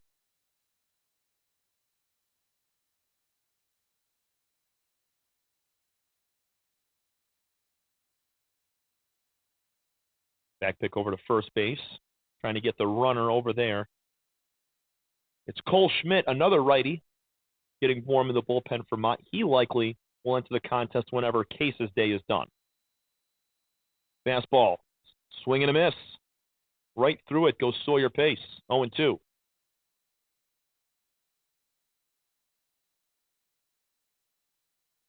One in the first, and now 1 in the fifth, but the Ocelots give them a 2-1 lead. Much different from game 1 where it was an 11-1 domination from Scraft. Check swing. Did he go around? Yes, he did. That's 2. Or excuse me, that's 3. Pace strikes out, and that's number 6 for William Case. 2 outs.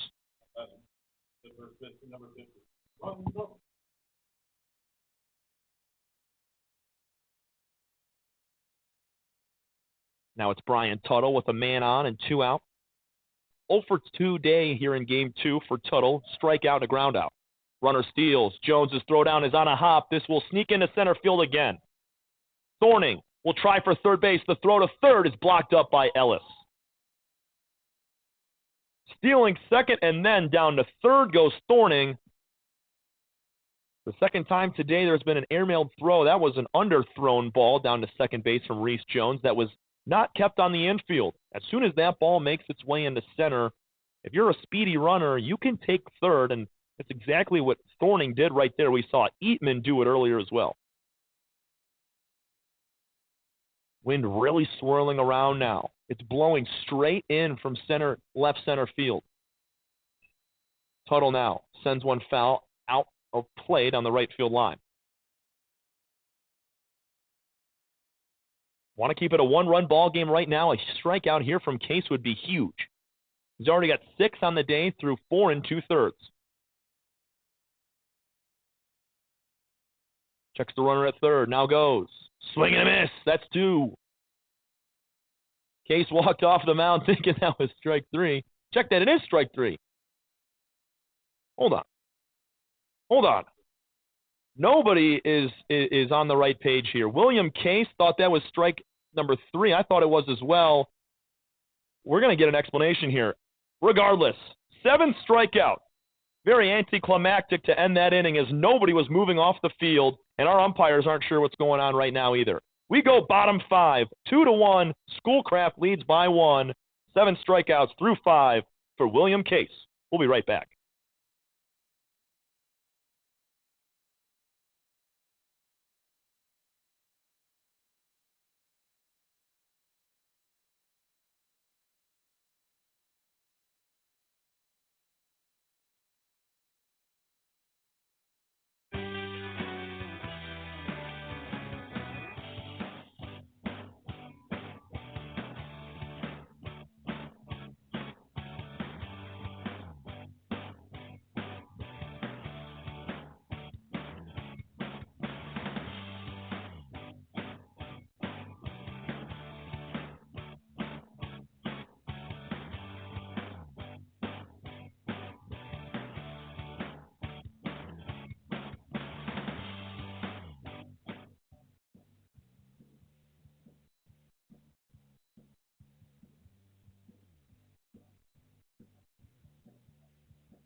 Riley Nigmeyer is back on the mound for Schoolcraft.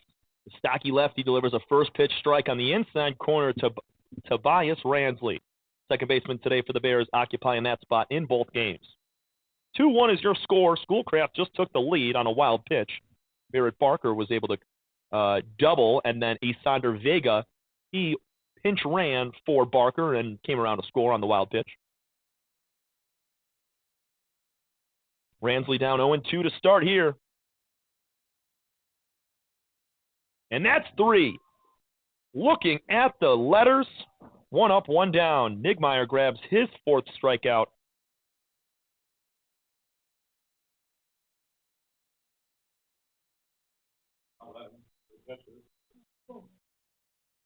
It's now Reese Jones's turn, last batter in this Mott lineup, before it turns back over. And he's going to be hit with the first pitch. Hard 90s for Reese Jones as he's able to get down to first with 1 out.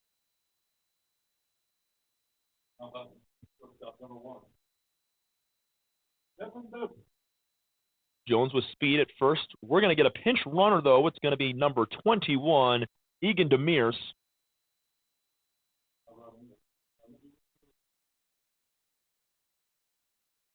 Both these teams pinch running for all of their catchers. It makes sense, especially with there being 1 or 2 outs. If there's nobody out, maybe you let them go. Demers at first base, and the opening pitch to Gavin Bayless is a strike at the knees. Nigmeyer had 2 walks in the first inning. He has really settled down since then. Retired the side in order in the second, gave up a couple of hits, but held the Bears at bay in the third. Bayless taps this one back towards the Schoolcraft dugout. 2 strikes on Gavin. He's 2 for 2 today, a pair of singles. Made some nice plays over there at shortstop.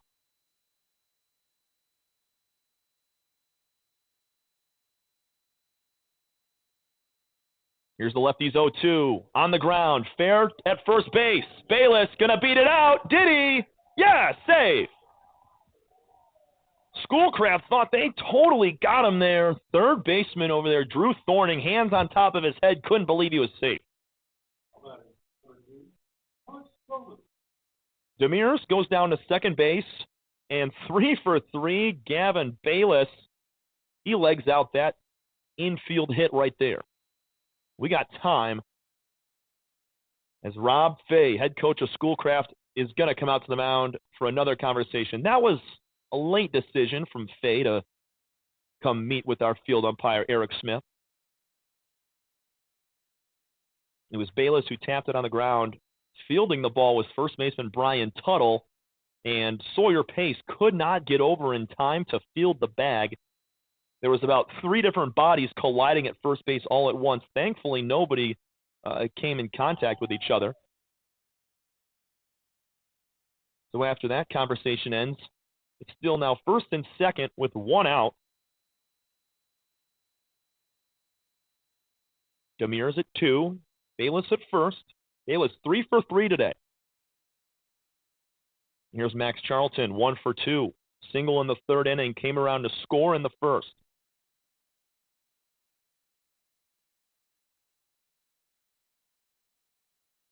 Two to 1. Ocelots on top here in the bottom of the 5th inning. Playing 7 innings for both contests at a doubleheader. Good lead at second for Demers. Nobody around him at the moment. First pitch to Charlton. Called strike.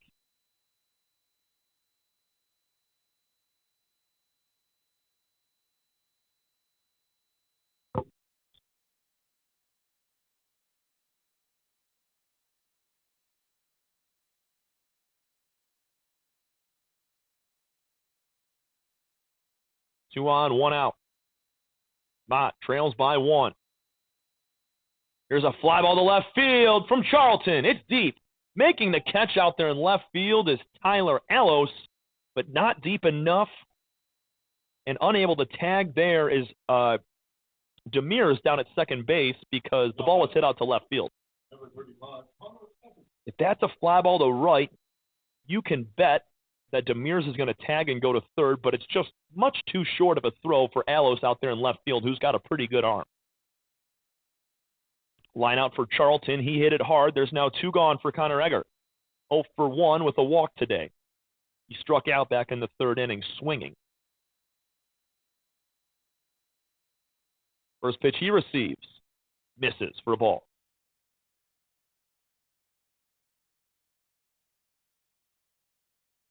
And from this angle, a lot of the big swings from righties. They look like they're out of here immediately. There's a lot of space out there as it's 313 on the corner in left field, but it juts out to 360 in left center. Demers getting toe tapped with the second baseman and shortstop. Here's a line drive caught by Pace at second. Almost gets over his head. Would have scored a run and tied the game. Line out from Connor Eggert ends the frame. We go to the 6th. Schoolcraft still on top, 2-1. This is your home for Mott Bears Athletics.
Top of the sixth inning, we have a new man on the mound for the Bears.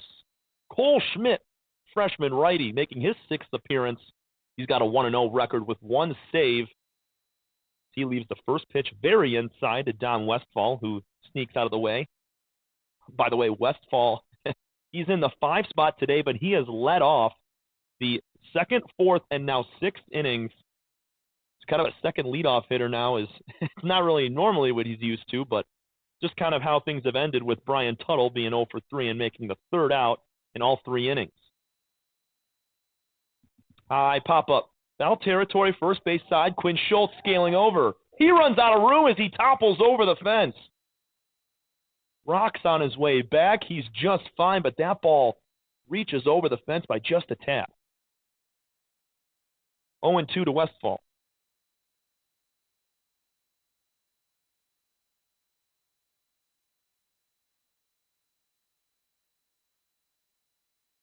Final numbers for Will Case on the mound. 5 innings pitched. This one's on the ground, foul.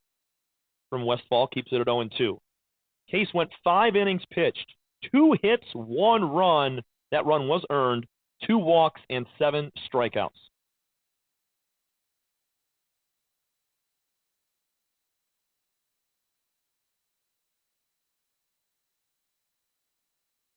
Down and away. Case actually gave up 2 runs. Both of them, only one of them was earned, actually. Some more movement in the Schoolcraft bullpen as well. Let's see if we get a new pitcher for Riley Nigmeyer. And here's a strike 3 called. 3 straight strikeouts between Case and now Cole Schmidt. Case got the final 2 of inning number 5. And what a way to lead off your 6th appearance of the year. Cole Schmidt, little off-speed pitch freezes the 5 batter Westfall. 1 out for Tyler Allos, and he lines one out of play back towards 475.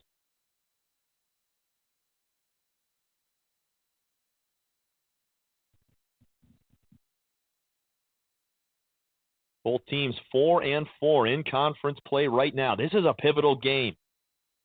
These teams will match up one more time at the beginning of May, end of the season.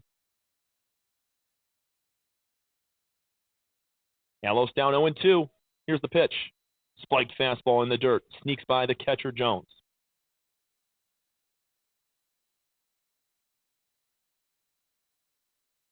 Going to be covering Mott athletics all spring long to finish up this school year. Both softball and baseball right now in the 6th inning.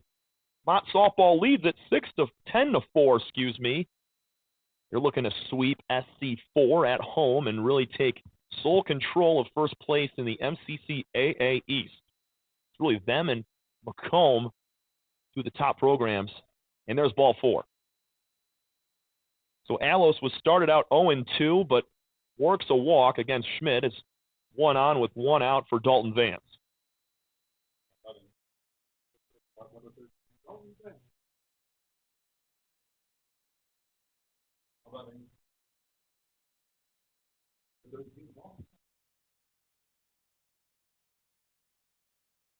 First pitch to Vance is a strike.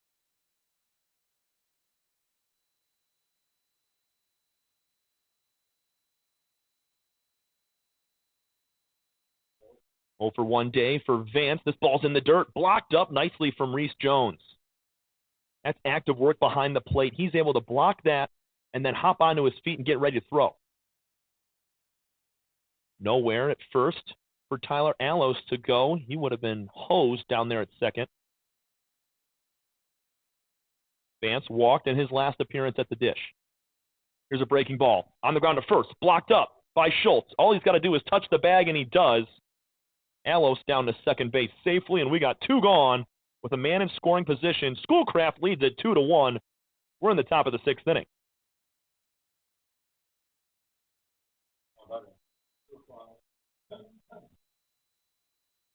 It's now Ben Cannon's turn for the 3rd time in Game 2.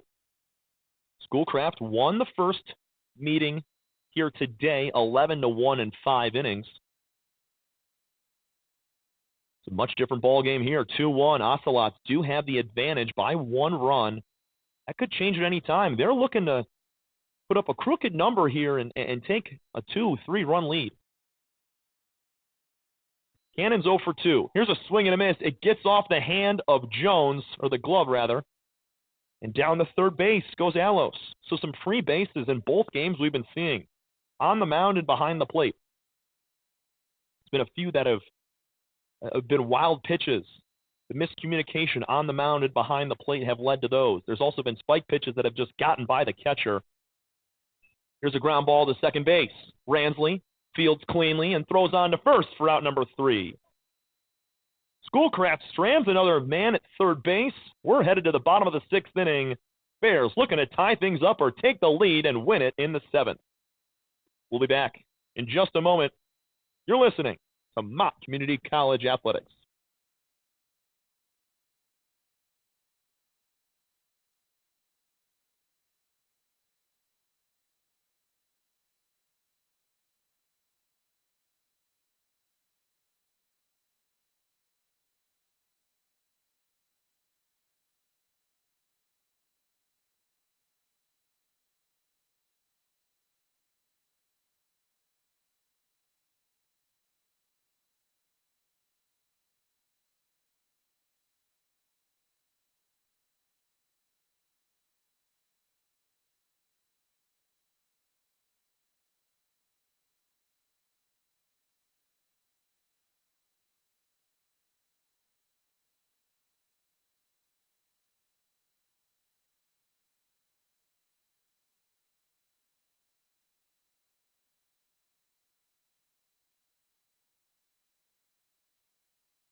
Bears due up in the bottom of the 6th inning.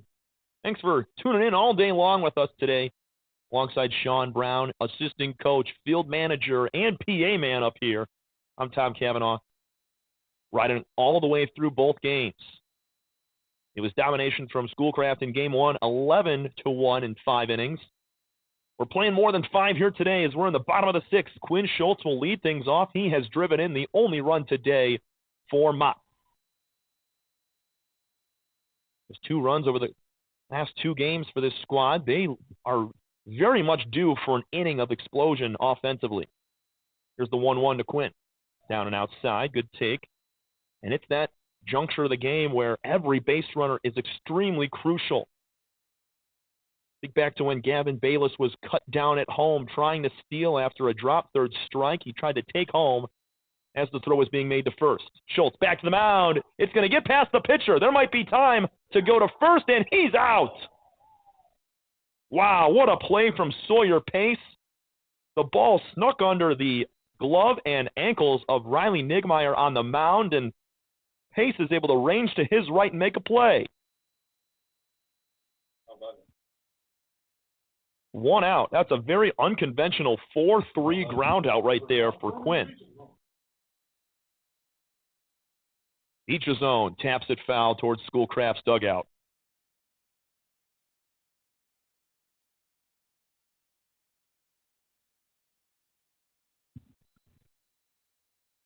Nigmeyer works on the left side of that rubber. He's been in all game long, working into his 6th inning. He's 5 1/3 in right now.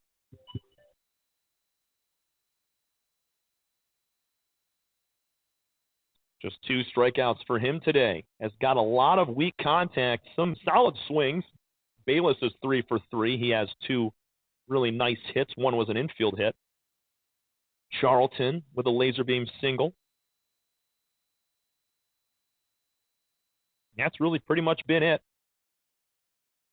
Beecher zone takes right there. Ooh, that was close. Good leave, though. 3-1.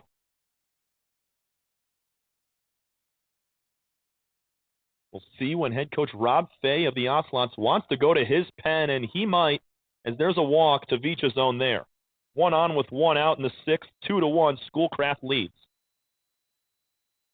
No movement from the dugout. They're going to sprock with their lefty here.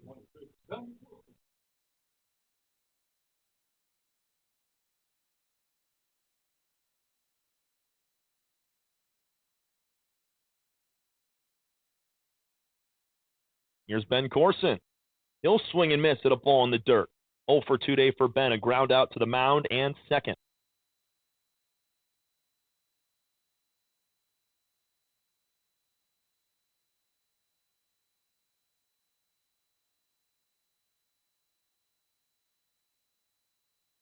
And this pitch is going to hit Ben.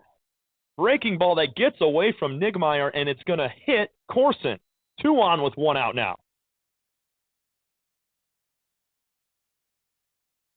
Veach's zone is at 2. Corson was just hit by a pitch. He's over at first. Go-ahead run is on base here in the bottom of the 6th inning. And there comes Rob Fay out to the mound. Likely to make a change here with the freshman out of Springfield, Ohio, Riley Nigmeyer.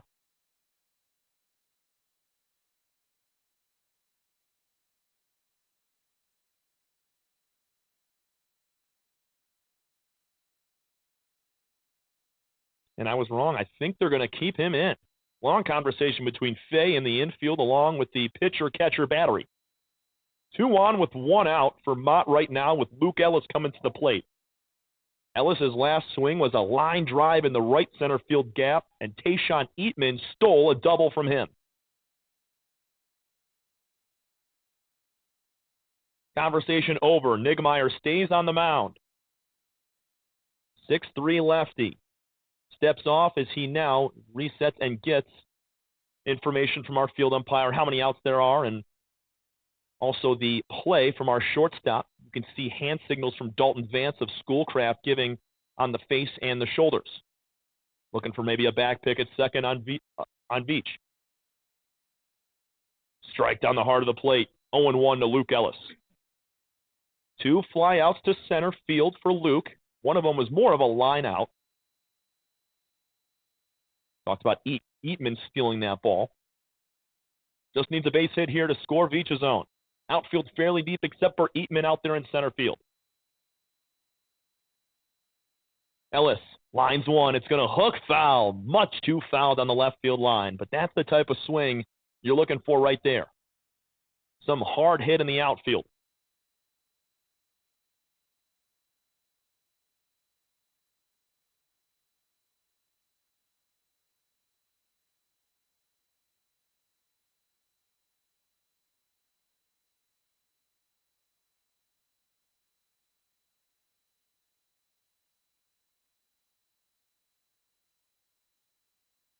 Nigmeyer checks the runner at second. Once, twice. Now goes. High fastball. Good take from Ellis. Trying to change eye levels with Luke there at the plate, and he doesn't chase. 1-2 now, the third baseman of the Bears. 0 for 2 in this game. He was 0 for 2 with a run scored in the first one. Veach's zone. Good lead at second. Here's the 1-2. On the ground, back to the mound. Nigmeyer fumbles the ball. Off one knee, throws to first, and they get the runner, Ellis. So 2 outs now. Runners will advance to second and third. Veach's zone's at third, and Corson's down at second base.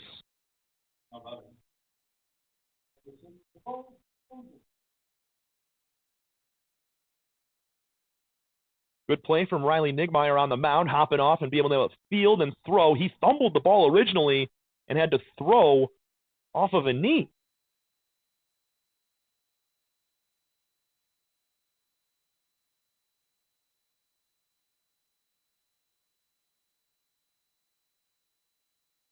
Tobias Ransley, very back of that right-handed box. He's waiting on a fastball, inside corner for a strike.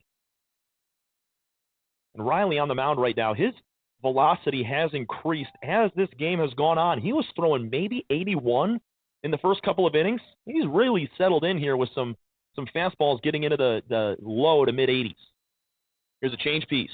off the plate outside, 1-1. We're going to level out. Ransley's 0 for 2 with a pair of strikeouts so far today. He's got 2 in scoring position with 2 outs.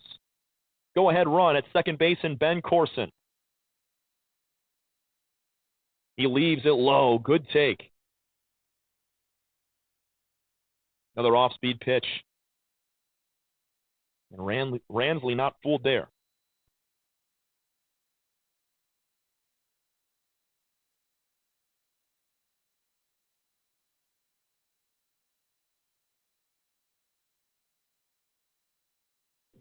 Quick conversation between the pitcher-catcher right now. Trying to find that perfect pitch to throw to Ransley right now. 2 balls and 1 strike to Tobias, everyday second baseman for this Bears team. Wagging that orange bat. Feature zones at third base to tie it. Corson to take the lead. He's over at second base. Here's the 2-1. Down the middle for strike 2. Now you got to go. 2s are wild here in the bottom of the 6th inning.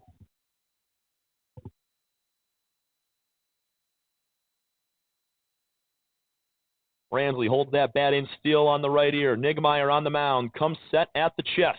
2-2. He got him. Did he swing? Yes, he did. Home plate umpire says he went around, and Ransley strikes out to end the frame. Bears leave 2 in scoring position and are down by 1. We're going to the 7th inning. 2-1, Scraft on top of your Bears. This is your home for Mott Community College baseball.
Top of the 7th inning.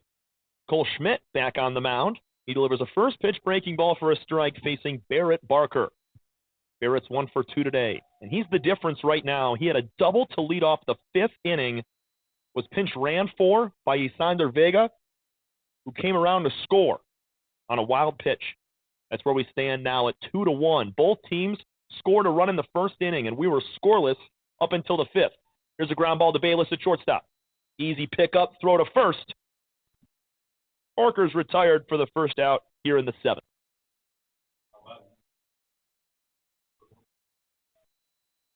Very interested to see in the bottom half of this inning if Schoolcraft is going to ride it out with their lefty Riley Nigmeyer or if they're going to go to their bullpen.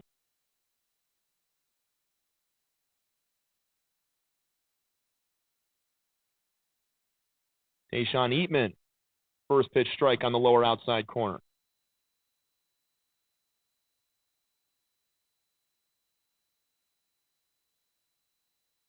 Second offering is flicked foul out of play. 0-2 quickly to Tayshawn. He's made some fabulous plays in the outfield today. He's 1 for 3 at the ditch. You can see a very grass and dirt-stained pant leg on that right side as he puts one back to the mound. Fielded by Schmidt. He's going to dart toss one over to first, and we got 2 up and 2 down in the top of the 7th.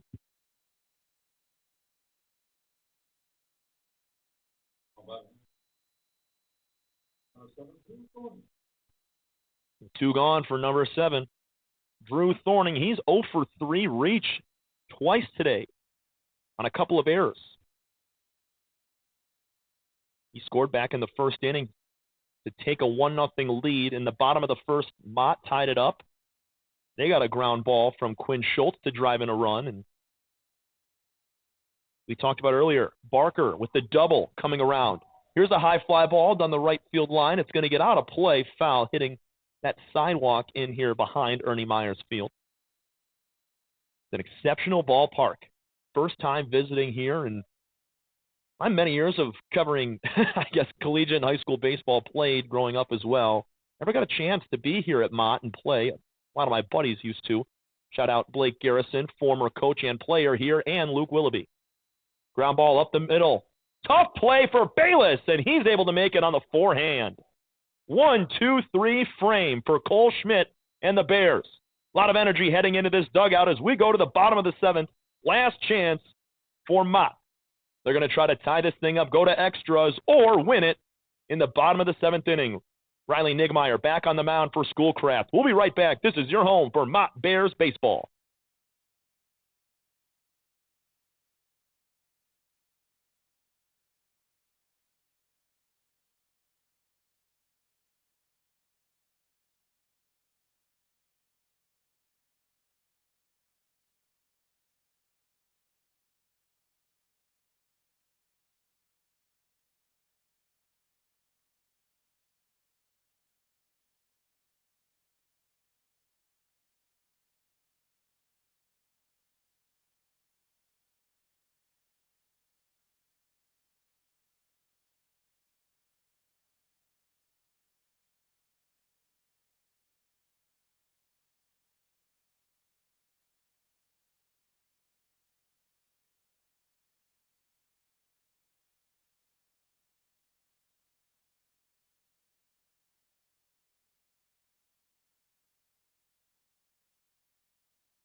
Bottom 7, last chance for the Bears. Riley Nigmeyer is out for his 7th inning of work. This is game 4 of a quadruple header between these two teams. 4th game in 2 days. So head coach Rob Fay of Schoolcraft might be a little bit low on pitching. Nigmeyer's been doing great. He's only given up 1 run, has struck out a few. But he's also thrown a ton of pitches. Last inning, he walked a batter and hit one, got out of the jam unscathed. But now he's going to face Reese Jones and then the top of the line up here in the bottom of the 7th. First pitch to Jones is way outside for a ball. And I think the leash is going to be partially, I'd say shorter for Nigmeyer on the mound. But if there's not a ton of pitching that these Ocelots have in this game, it's a 1-run affair. Got to ride it out with your lefty. Strike on the inside corner to Reese Jones. 1 ball, 1 strike.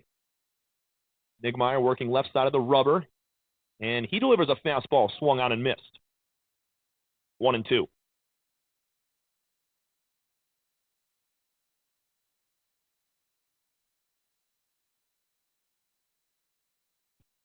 Here's a line shot, base hit into right field. Leadoff single for Reese Jones, and the tying run is aboard. Great opposite field swing right there. Clutch swing from Jones. He was 0 for 1 with a hit by pitch, and here comes Rob Fay again for the Ocelots. That's going to end the day for Riley Nigmeyer. His leash was short. I think just 1 base runner was going to pull him out of this game, and Reese Jones knocks him out. Riley allowed a base runner in almost every inning, and that's kind of what led to his pitch count climbing. Only gave up 1 run. He was exceptional today, getting a lot of weak contact. But now it's going to be the bullpen for Schoolcraft, taking on the top of this Bears lineup. We're going to step aside. Gavin Bayless is due up with a man on and nobody out in a 2-1 ball game. Mott trails by 1. Schoolcraft going to their pen. We'll be back in a minute. This is your home for Mott Bears baseball.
Gavin Bayless digs in. Tying run on first base in Reese Jones. Check that. We got a pinch runner. It's Egan Demers once again. Demers over at first base. Bayless at the dish. Tying run at first. Winning is at the plate. Bayless squaring around to bunt. He gets it down against Calvin Gonzalez. They're going to try to throw to second, and Calvin fumbles the ball. Everybody is safe. New pitcher Calvin Gonzalez throws a first pitch that is bunted right back to him. He fumbles the ball, and Demers is safe at 2. Bayless, he's on for the 4th time today. How about number 2, Mott? Max Charlton now with the winning run at first base. Got to be smart on the base paths here. We saw Bayless get thrown out at home earlier in the game. And at the plate, too, Charlton, got to get it done. Likely going to be squaring around to bunt. Gonzalez on the mound now in relief for Riley Nigmeyer. First pitch to Charlton is a ball outside.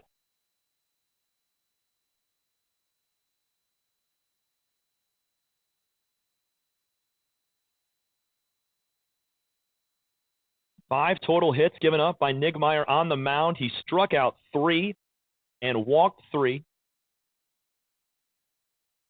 Just giving up that solo run in the first inning to Quinn Schultz's ground ball. Charlton was the one that scored. He's going to try to drive in some runs here and tie this game up. It's 2-1, bottom 7. Gonzalez will deliver, and this is out of play. Foul ball.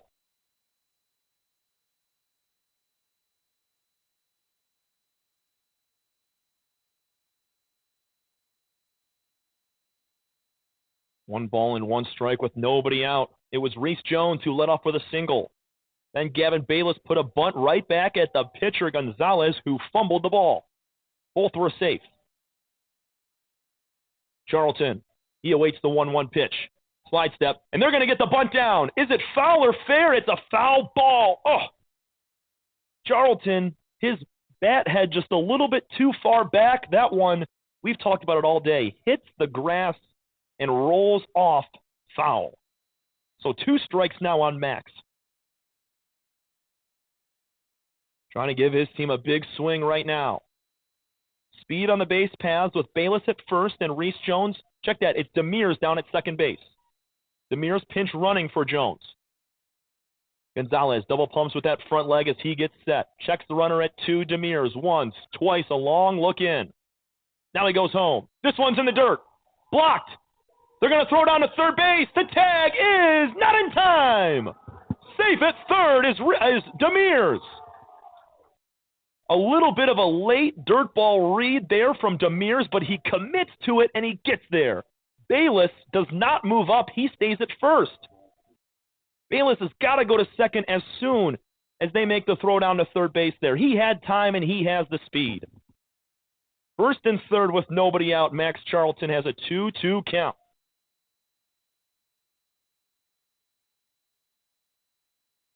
There's a huge hole between shortstop and third base with the Schoolcraft middle infield up the middle for a double play. There's nobody out right now. Tying runs at third. Winning run is at first. Ground ball to shortstop. Diving into center field. That's a base hit. Bayless, he's being held up at third base. Max Charlton ties the ball game at 2 apiece. That would have been a routine play for Dalton Vance. He was shaded towards second for the double play, and it snuck right under his glove. Big swing from Charlton, his second knock of the day. Runners on the corners again. It's the winning run. Bayless down there 90 feet away. Bears trying to salvage a game here at home. Not going to let Schoolcraft sweep this doubleheader. They're going to have something to say about it with Connor Eggert at the dish. First pitch to Connor. Breaking ball. First strike. Down to second safely goes Charlton. Big swing from Max. That was hard hit on the ground, and it sneaks into left center field. RBI single. Big swing.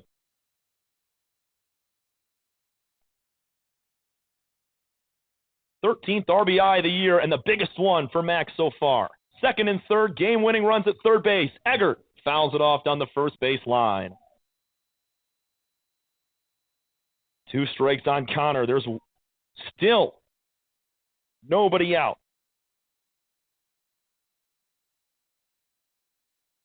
Eggert all the way back in that box. Wide stance as he sticks the bat out towards the pitcher, Gonzalez. Calvin Gonzalez came in with nobody out after the first batter of this inning. Pitch in the dirt, blocked up by Barrett Barker. We're in a 2-2 ball game, bottom of the 7th inning. Game-winning run is at third base, and Gavin Bayless.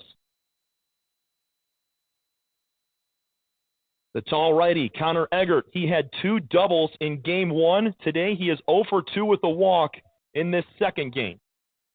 Calvin Gonzalez on the mound, comes set. He checks the runners. He's going home with it, of course. Here's Eggert. This might get it done. Fly ball to center field. Eatman going to be cut off and caught by Cannon. Coming to the plate is Bayless. Not in time. Bears win. 3-2 is your final.